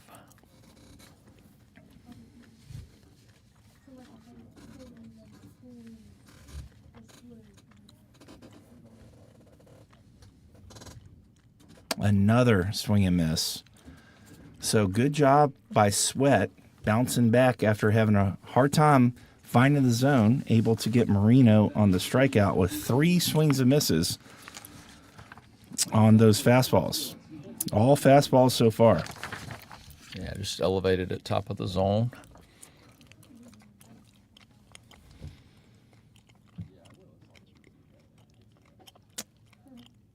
This is Bryce Oliver, Hartsville High School. That pitch came in at 89, so maybe now that he's gotten one out, he's settling in and cutting the ball loose. Oliver struck out his first at bat against Ryland Paxton.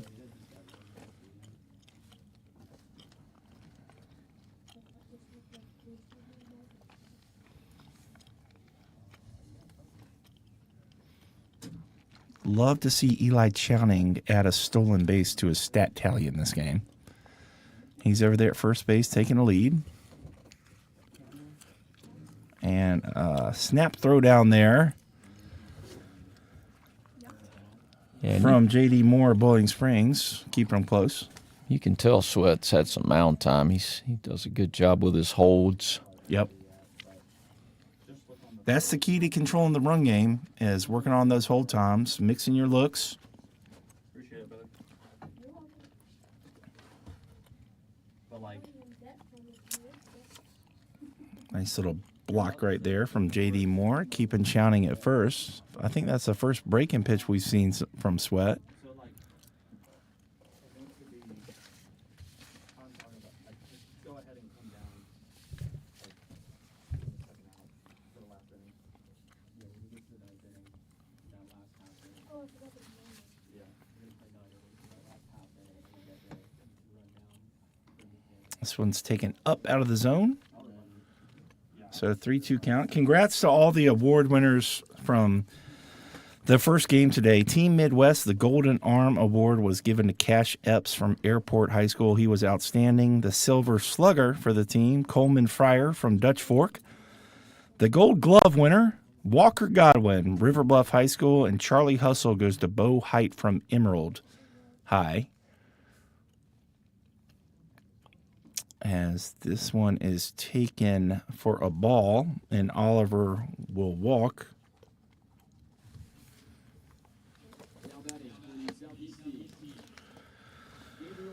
For the Southwest, the Golden Arm Award winner went to Matthew Ogzwala out of Wando. The Silver Slugger to Sterling Coaxum, the only player in these Palmetto games with a home run here.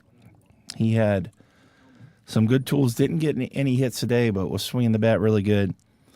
Gold Glove goes to Henry Rivers from Berkeley High School, and the Charlie Hustle Award, and this guy was all over the place, Banks Wickersham from Fort Dorchester. Yeah, Wickersham's a good player, physical kid that I think he's been a little up and down maybe in this setting, but he's been a very productive high school player, and as a two-way guy, I think College of Charleston's getting a nice player.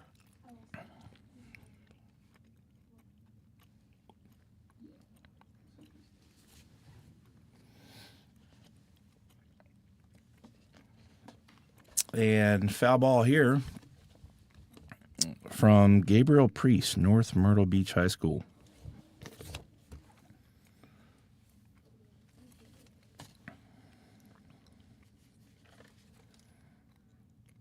Priest struck out against Dalton Dial in his last at bat. And he swings and misses there for another strikeout. So Sweat hits 93 on the gun right there, Coach Faulkner. 93. So his fastballs range from 86 to 93 this inning. Yeah, that's an outlier. I don't know. Usually don't see one go from 86 to 93. See if he can maybe replicate that. That was a breaking ball. And Sawyer Smith from North Myrtle Beach as Priest goes down swinging. So 2 outs here. Runners on first and second.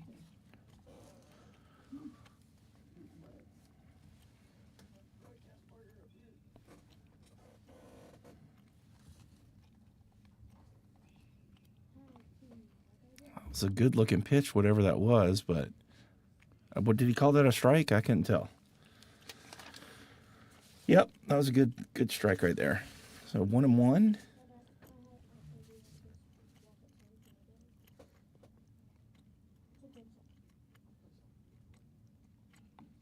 Another good pitch.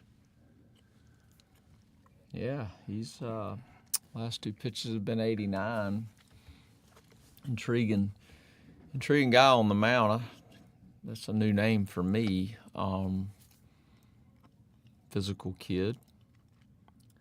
Kind of looks like maybe a back end of the bullpen guy, the next level. And another nasty offering from Connor Sweat. So, man, he's really come on the scene lately. A little erratic to start with, but very impressive, and certainly going to make put his name on some of the lists of some of these college coaches here for a name to follow for sure. Great looking stuff there from Connor Sweat. We are through 6.5. Team Gold leads this one 6-0. We'll tell you more about the new pitcher for Team Gold when we get back.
And welcome back, everybody, as we head to the bottom of the seventh. New right-handed pitcher on the mound for Team Gold. That'll be Seth Bellamy out of Socastee High School, a 2027 right-handed pitcher.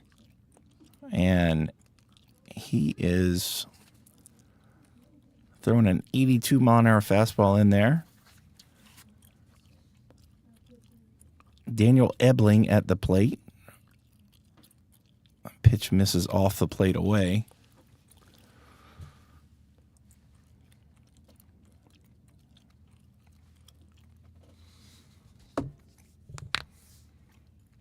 And another swing through. Seeing a lot of them. Lots of swings and misses here on that 85-mile-an-hour offering.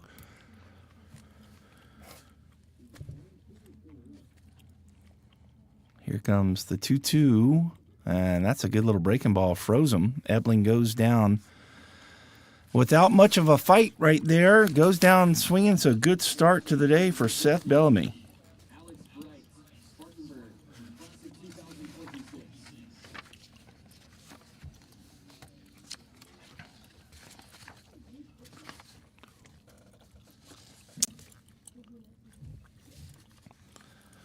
And that is Alex Bright on the mound. So we just saw him, or in the box, we just saw him pitching.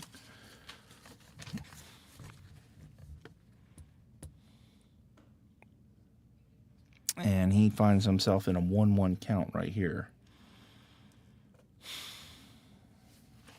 Rain's starting to come down again. It's a good-looking breaking pitch right there from Bellamy, taking for a ball. 2-1 count.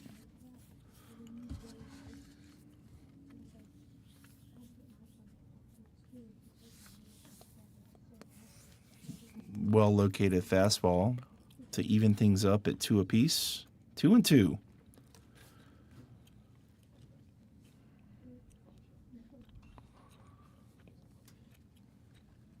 Bright spoils that one.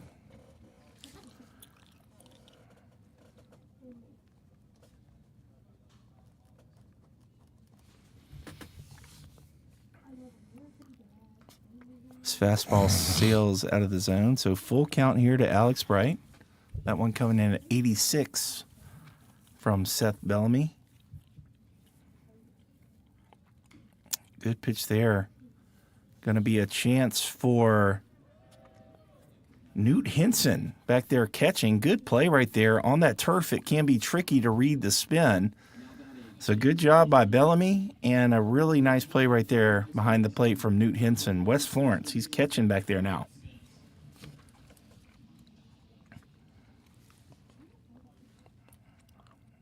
And that'll bring up Palmer Hornick, the Virginia Tech commit.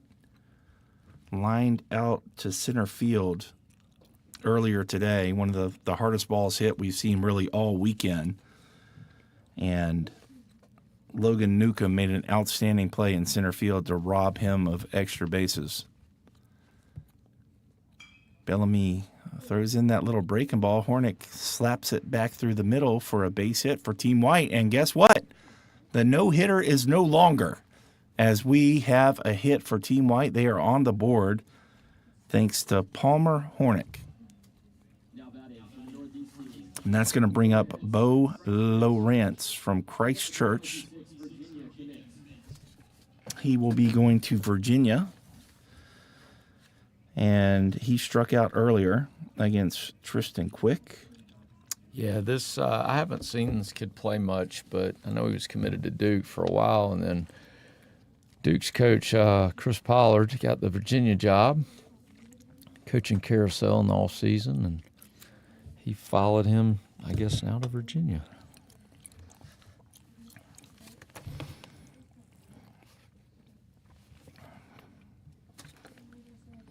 Should be a really good matchup for him.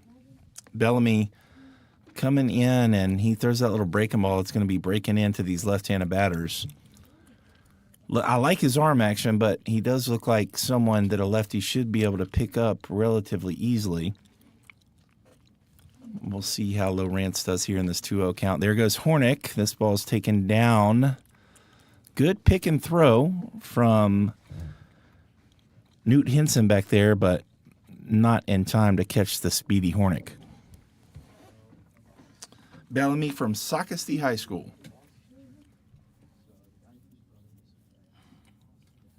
3-0 count here with 2 outs. Team White looking to score its first run. You know he's going to have the green light to go ahead and swing right here.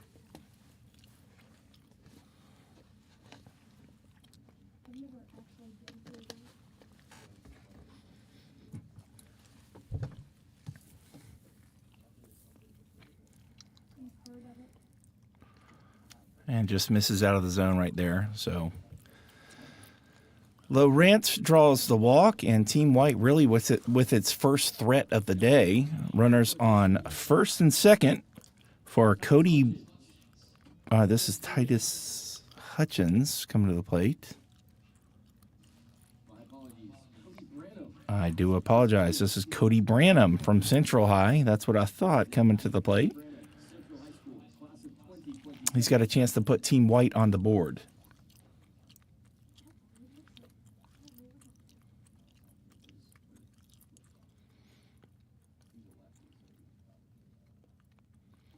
This one's out of the zone, so Bellamy having a bit of a tough time, I believe, against these left-handed batters trying to dial something in the zone. Needs to lock in, make an adjustment. He was able to strike out Ebling to start the inning. He was a left-handed batter. And then Bright grounded out to the pitcher on that good play, but since then, Hornick has gotten on via the single and Lowrance with a walk. Cody Branham here with a chance to drive in some runs.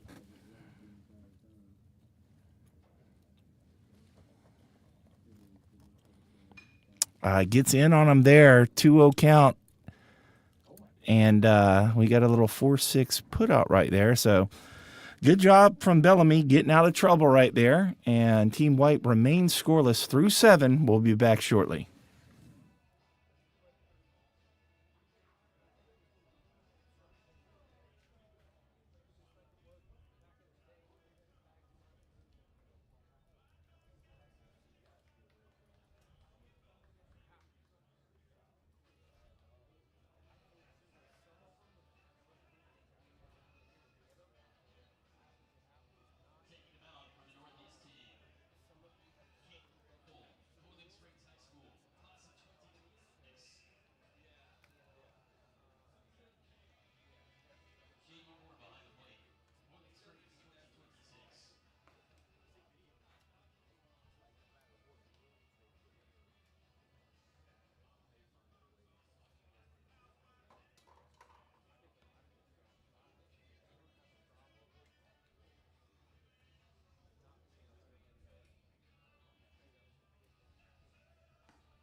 And welcome back in, everyone, as we're heading down the home stretch here of Game 2. Catherine Cole from Boiling Springs takes over and gets a swing and miss very quickly against Logan Newcomb from Atlantic Collegiate going to Coastal Carolina. Made a great play earlier in center field.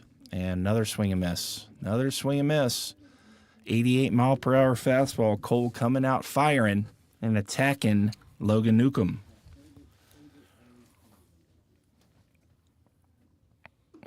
I like that. He went back to back to back. Same pitches came right after him. Got 2 swings and misses. No need to get cute right there. Just try to throw it again.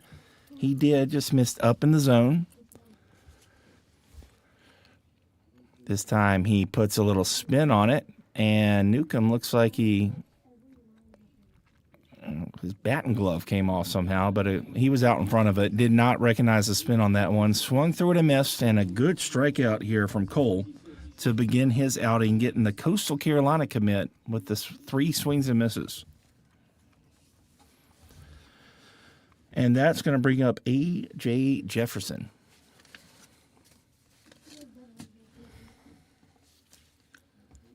Jefferson reached via an error and struck out against Dalton Dial.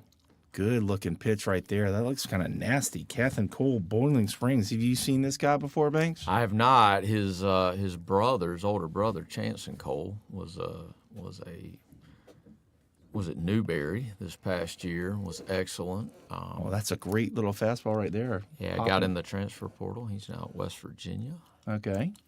So he comes from good bloodlines. So he was at Newberry. Correct. There he spins a breaking ball. This time Jefferson ready for it, but right to the shortstop.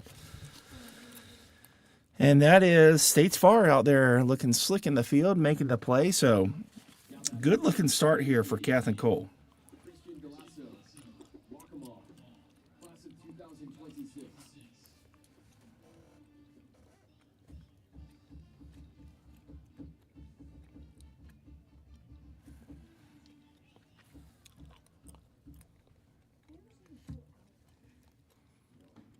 And just continues to pound the strike zone to that glove side.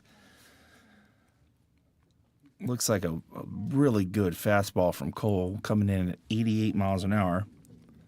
Another one, man. Looks like he's on cruise control out there, which is hard to do for these guys, getting these short stints. It's not easy to come in locked in right away, but Cole's making it look easy right here. Spins one. This one's going to be fouled down the right side, going to get out of play. Christian Galasso from Waccamaw High School. Lined out to center field last time up.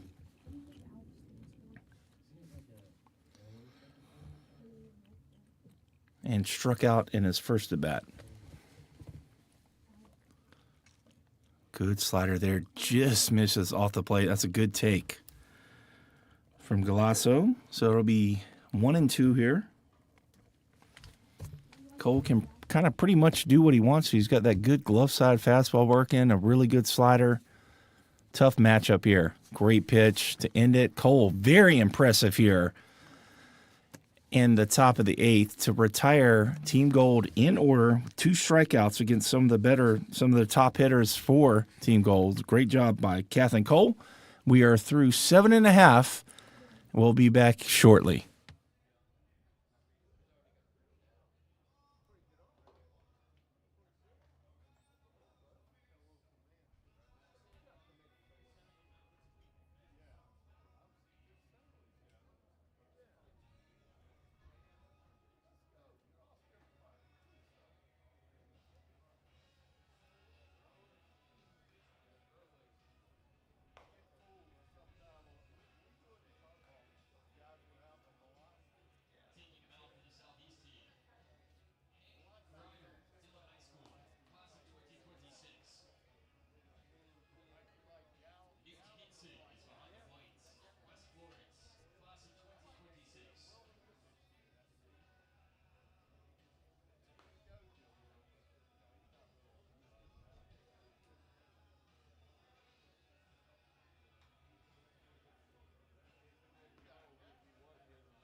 And welcome back in, everybody. As we head to the bottom of the seventh inning, very questionable strike call right there from new pitcher Hank Grider, 2026 right-handed pitcher from Dillon High School against Titus Hutchins. Hutchins struck out against Marion Davis last time up. And this time he gets jammed. Chance for the second baseman. He comes up cleanly, fields it, and fires over to first for a good quick out here for Hank Grider in his 2025 Palmetto Games debut. That's going to bring up the youngster Carter Nash from Dorman High School. Carter Nash, Dorman, class of 2029. Yeah, it's gonna be fun to watch this guy progress. He's awfully talented. Carter Nash takes a breaking ball for a strike. Trey Dyson here alongside legendary South Carolina Mr. Baseball Banks Faulkner as Nash swings and misses at that one. I mean, to be honest, Banks, you really have been around South Carolina baseball for a long time. You've made an impact at a lot of different places that you've been at, and you are currently making an impact at Lexington High School as well as your summer ball organization that you have started up, as Carter Nash goes down very quickly. That's nice of you to Yeah, say, I was trying to Trey. be nice there. I mean, it's true, too. Yeah, I appreciate it, but lucky to be around a lot of really good players, and I learned under some of the best coaches in the state, and it's been fun. Yeah, you've been a head coach. How many years have you been a head coach? 10. So 10 years as a head coach. Now, you're still head coaching during the summer, but you are an assistant coach. How are you liking that transition from being the head guy to now being an assistant? Yeah, I like it. I mean, it's home. It's Lexington. Coach Hucks and I are really close. I worked with him years back before I left and went off. And you always wonder if the second time is going to be like the first time, but it really has been. It's been fun. He's a great guy to work for. We're different in some ways, but very similar in a lot of ways too. We both want to win. We both care about the program tremendously. And I like coaching pitchers, and at Lexington you're always going to have really good arms to work with. And yeah, throughout the years you have worked with some very talented arms throughout your career. And still to this day, I mean, kids still coming to see you all over the place, all over the state, really. yeah, it's been fun. It challenges me still. This ball hit pretty hard out of second. Good pickup out there by the second baseman to retire States Far. I'm trying to see who that was. He made two pretty good plays this inning, picked it up nicely, and threw it over there. Tough to see those numbers on those jerseys. I think that's your guy Atkinson from Hartsville. Atkinson from Hartsville. I think that was actually Gatlin Pasco from Carolina Forest. Okay, I'm just in the right vicinity, maybe. Picking up the ball, but we'll talk more about Banks' career and some of the guys he's worked with when we come back to take you home. We're in the ninth inning here. Team Gold leads it 6-0.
So we head to the top of the ninth inning. New pitcher for Team White, Caleb Christian from Westside, facing Mike Johnson. Johnson got an 85-mile-an-hour fastball to hit right there.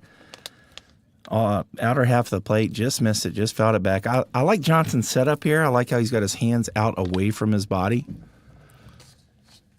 Gives himself a little bit of space. We had a kid at Lexington this year, Toby Soborowski. That's a catcher that's going to USC Aiken. He played in this event last year, but Toby hit similar to this. I felt like by the end of the year, his hands almost got down to around his knees, but he made it work for himself, and looks like little MJ's doing the same thing. Yep. That's a trick. I work with a lot of hitters a lot of times, and as you've seen throughout the course of the first 2 days here, is a lot of these guys are kind of getting tied up. They can't quite get the barrel to the ball, and a lot of times if you get their hands out away from them, it can kind of clear some space for them, and it's easier to get the barrel to the ball like Johnson just did there. Would you be a little I can't say the word, susceptible in? Not really. Honestly, you might think that, but as someone who hit with his hands kind of up near my ear as well as my hands out away from me, I think it's kind of easier to get to the inside pitch. Very good. But you just got to mess around with it. And if you're a young player and a young hitter especially, and you continue to get beat on fastballs or just really pitches that you think you should be hammering, you need to experiment with your hands. And don't be afraid to experiment, even if you think it might feel a little funny. A lot of times experimenting will you might not end up there, but it might help you feel something else that can get you kind of more locked in. Yeah, Trey, I hate to be the bearer of bad news, but I don't know if we're going to be able to continue to play with this rain. Becomes an issue with gripping the ball. I think that ball got away from them. It's tough to sort of tell from our seat right here. It's a little fuzzy. It sort of looks like you're looking through. I'll tell you what it looks like. Remember back in school, do you ever remember the Just Say No program, as this one is tapped out to the pitcher? I couldn't even tell where that ball went, but I do. Good place from Christian. But you ever remember when they put the drunk goggles on you? I don't. Have you ever worn I don't know that I remember that specifically, but I can say that it's very tough to see up here. So your reference is probably very, very valid. Yeah, I remember as a kid, and they put drunk goggles on me, and I was like, oh man, I never want to get drunk if I'm going to look like this. That's kind of what it looks like from up here. As that one gets away, Johnson comes home to score. Team Gold will add on to their lead, as this is Rome Dorenzo, St. James going to Clemson. Yeah, you'll see. It's tough to see from up here, but you can always sort of look at the dirt out there, and this is a really good surface. Was just recently redone, so it drains well, and it's going to be able to hold some water. But you start seeing it puddle up, you got some trouble. So it's raining harder right now than it's rained all weekend. But we play on here, and he loses another one. So that's sort of my point. Yeah. I mean, that's 3 now, and at some point, I think the quality of the game is going to be affected, and I don't know. Glad I'm not in charge of making these decisions. Well, we've made it pretty good through these first 5 games. We're in the last inning here, top of the 9th. Last 2 righties been really good on the mound. Catherine Cole from Boiling Springs had a great outing. Hank Greider, last inning from Dillon High School, had a very efficient inning as well. Caleb Christian from Westside, the next righty up. Some balls have certainly gotten away from him, so I definitely think the rain is affecting him some, as he's trying to shake the dirt out of his cleats out there. Yeah, the last thing you want is for a guy get injured because of the conditions. So you just hope that. This one is hit over there to the third baseman, who has a chance to get to Renzo, and he's going to get credited with an infield single. That was Charlie McCrory from Spartanburg High getting that opportunity at third. Pretty good play. Gave him a chance, at least. Very close over there at first base, but DeRenzo will get the infield hit. And that is going to bring up Luke Kessler. Yeah, it looks like the rain's sort of dying down, but maybe some issues with the footing out there on the mound. Never fun. All right, folks, we're going to check on a couple things. We will be back very shortly here.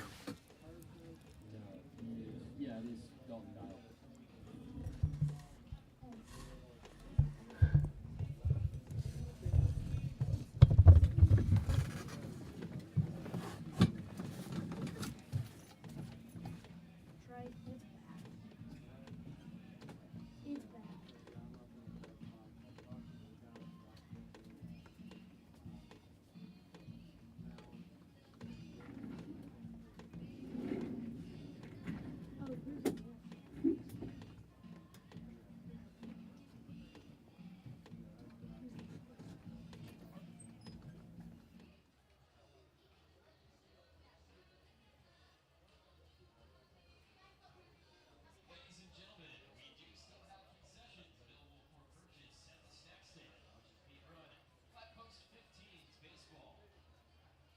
At the concession stand, you can find a tasty array of treats, including french fries, corn dogs, hot dogs, hamburgers, nachos, Philly cheesesteaks, and hot pistachios, as well as boiled peanuts.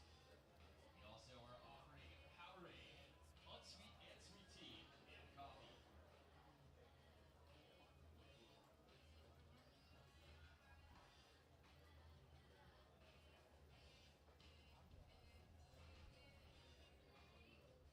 Luke Kessler at the plate, St. James, class of 2026.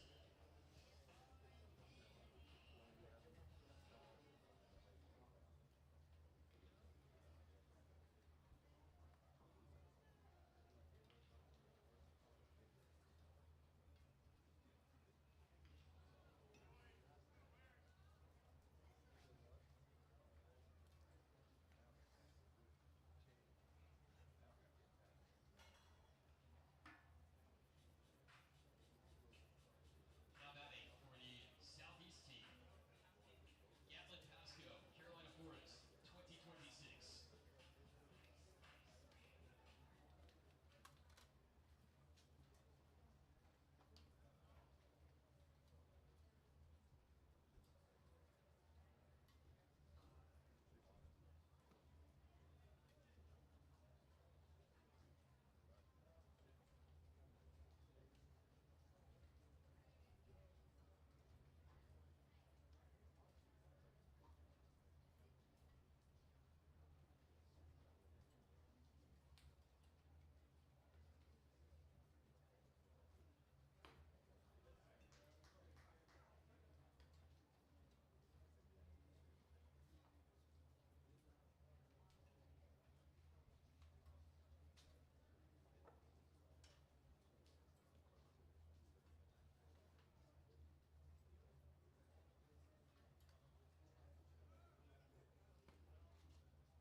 He's trying to make a play, which you never have a problem with as a coach. Christian having a hard time, I think, getting a grip on the ball, but I think it's dry right now, but he seems to be having an issue with the footing.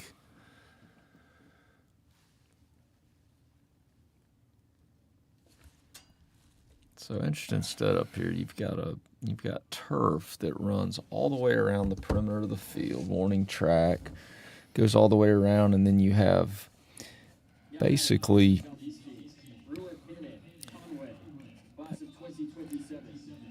the turf runs up to the foul line, maybe a little bit extended on both sides, all the way down. So, but you have a dirt mound, so you're going to have some footing issues out there.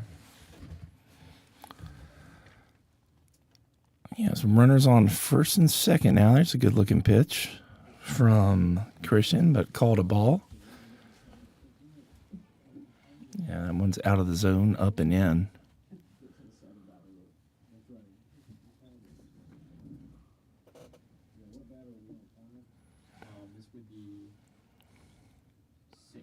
And another one wild of the strike zone, so the runners will advance for Brewer Cannon from Conway High School, getting a chance to drive in a couple runs here. 4 hits, only 5 hits total in this 9-inning game. Not much hitting going on today. Been like that all weekend, Trey, and we've discussed it at length. I think you got to give a lot of credit to the pitchers, but to your point, I think some of these hitters have maybe had some pitches they could do something with that they'd like to maybe have a shot at again. Yeah. Yeah, and it's tough too, especially with these pitchers going very short stints. They can kind of cut it loose a little bit more, and so their stuff might be a little bit sharper than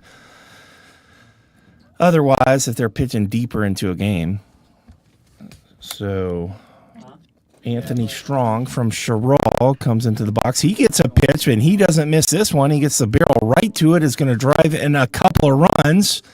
So there's a little excitement here in the 9th inning. A kid ready for a fastball gets the barrel right to it and gets a 2 RBI single. They're going to roll this inning now. Team Gold with a big, I think they're up 10, 11 to nothing. I don't know. But we're going to bring it home here very shortly as we head to the bottom of the 9th inning. Team Gold leads it 12 to nothing.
All right, here we go, everybody. It is the final half inning of game number 2, and Team White has a tough task as they are down 12 runs here. And Cameron Kraft from Atlantic Collegiate, a 2026 left-handed pitcher, takes the mound for the first time here in the Palmetto Games for him. And he is going to square off against J.D. Moore from Boiling Springs. Starts him off, looked like with an off-speed pitch there. Swing and miss.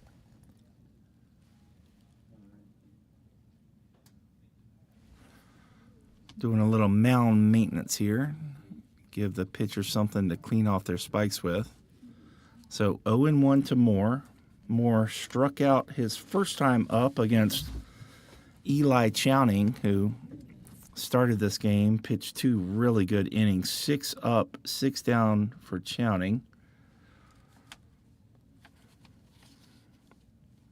And then Moore also struck out against Bryce Oliver, right-handed pitcher from Hartsville.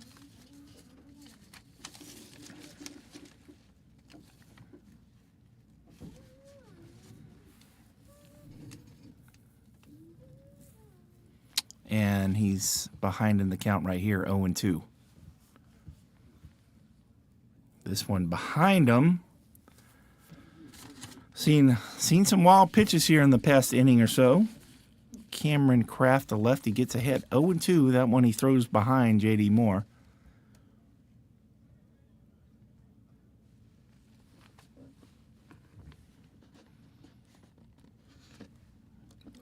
After this game, they will be selecting the award winners, the DP award winners.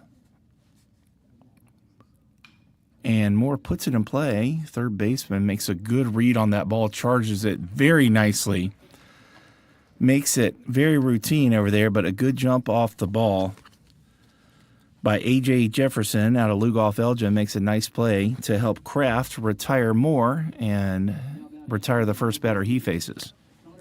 Connor Sweat up to bat for Team White, who really showed some great stuff on the mound here earlier in the game. Corey Welch, we had him up here earlier, and he was talking about Sweat and how he kind of burst onto the scene at the summer showcase at River Bluff earlier this summer. Got an invite to the DP Palmetto Games, and I thought he was very impressive on the mound. Up to 93. His fastball ranged from 86 to 93, and then he started pumping in a little breaking ball that looked very tough on hitters.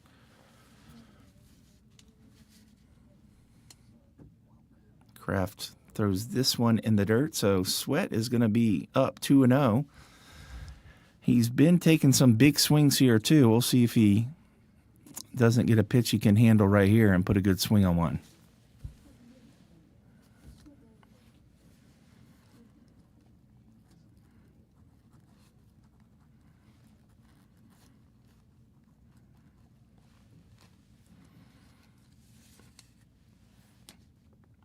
That one's going to sail out of the zone as well.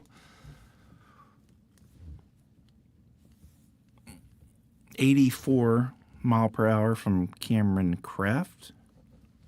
3-0 count.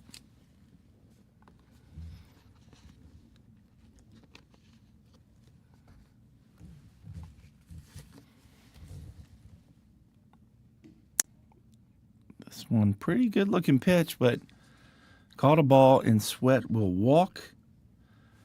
Take a free pass here. Team White with a runner on the bottom of the ninth.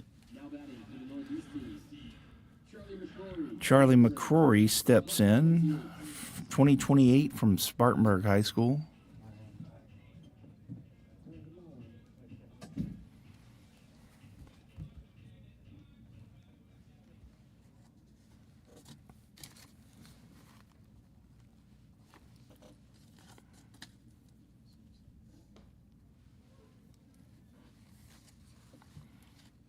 This one in there for a strike.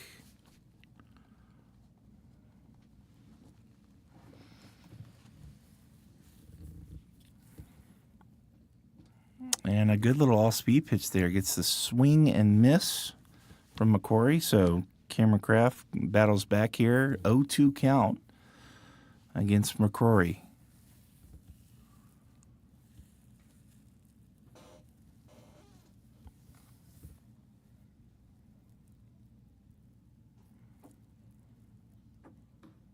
This one up and out of the zone, so 1-2.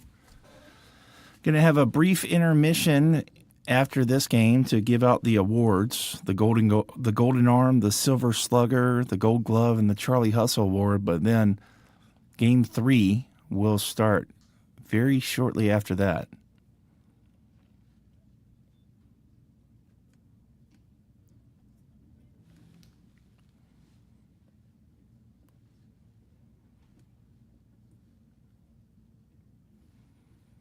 So evened up here, 2-2 count.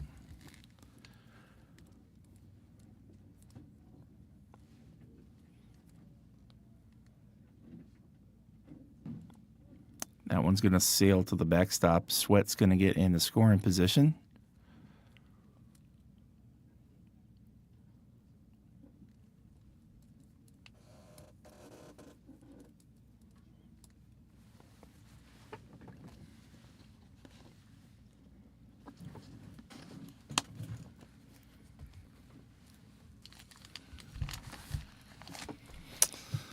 And with the runner on second base, you'll see the pitcher and catcher get out there to communicate signs. You see this quite often, especially in an all-star game, and kids not used to playing with each other to figure out the sequence they want to go with the runner on second base.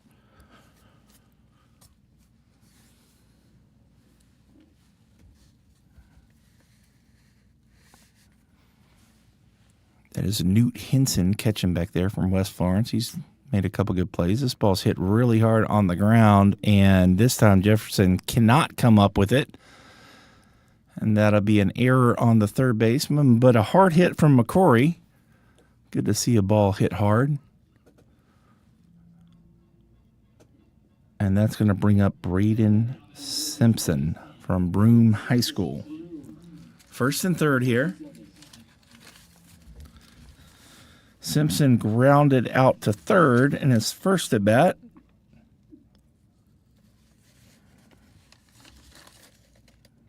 He walked and stole a base in his second at bat.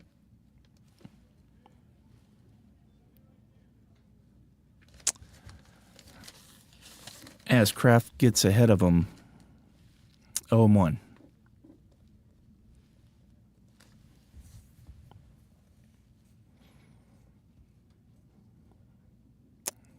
Another one to the backstop. That's going to score the first run of the game for Team White, so they do not get shut out here. And another runner in scoring position.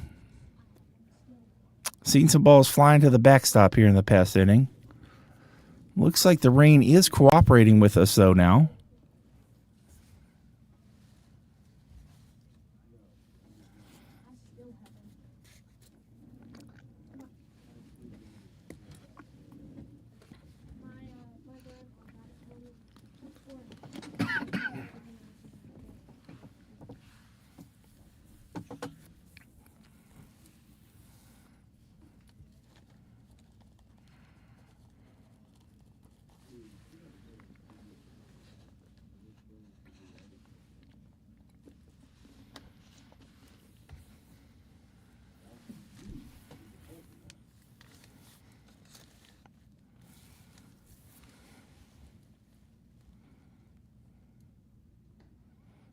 This one spiked in the ground. Good stop from Henson.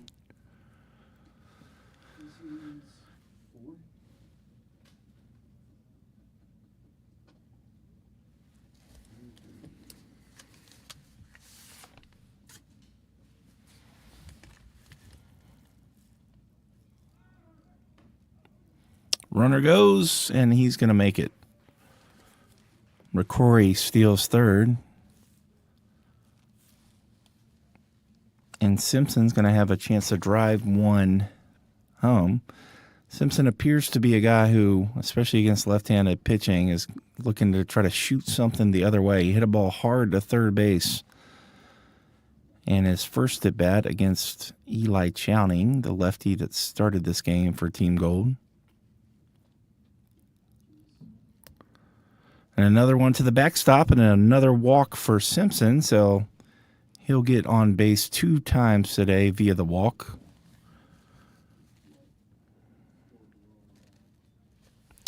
And that is going to bring up Kylie. Kylie, big day yesterday. Quiet today, 0 for 2 on the day.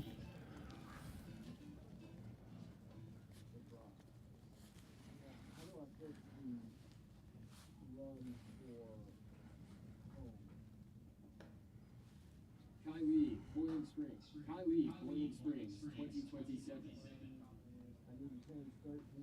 Lee takes one for a ball. Lee very aggressive in there, getting his swings off. There goes the runner, another errant pitch. Pretty good throw down there on a tough pitch to handle for the catcher out of West Florence, Newt Hinson. But really no chance to get the speedy Simpson. That's his second stolen base of this game as the rain starting to come down again here. Trying to get this one in. We're in the bottom of the ninth. There's one out. And this one sails up and out again for Kraft.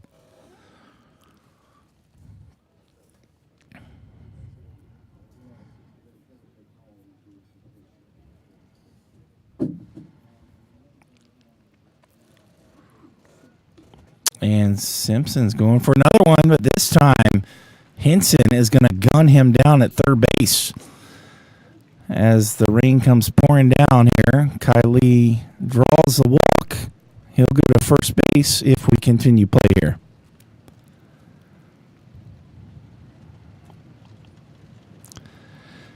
And I think that's going to be it for now. They're clearing the field. Almost made it through the entire game without a delay, but here we are, bottom of the ninth, 2 outs. That's probably going to be it here for the game. And if it is, just an outstanding, dominant performance from Team Gold as they will most likely win this one against Team White. Follow at Diamond Prospects for updates on Twitter, and we will hopefully be back soon. But for now, this is Trey Dyson signing off here from Riley Park. We hope to be back soon. Thank you.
score.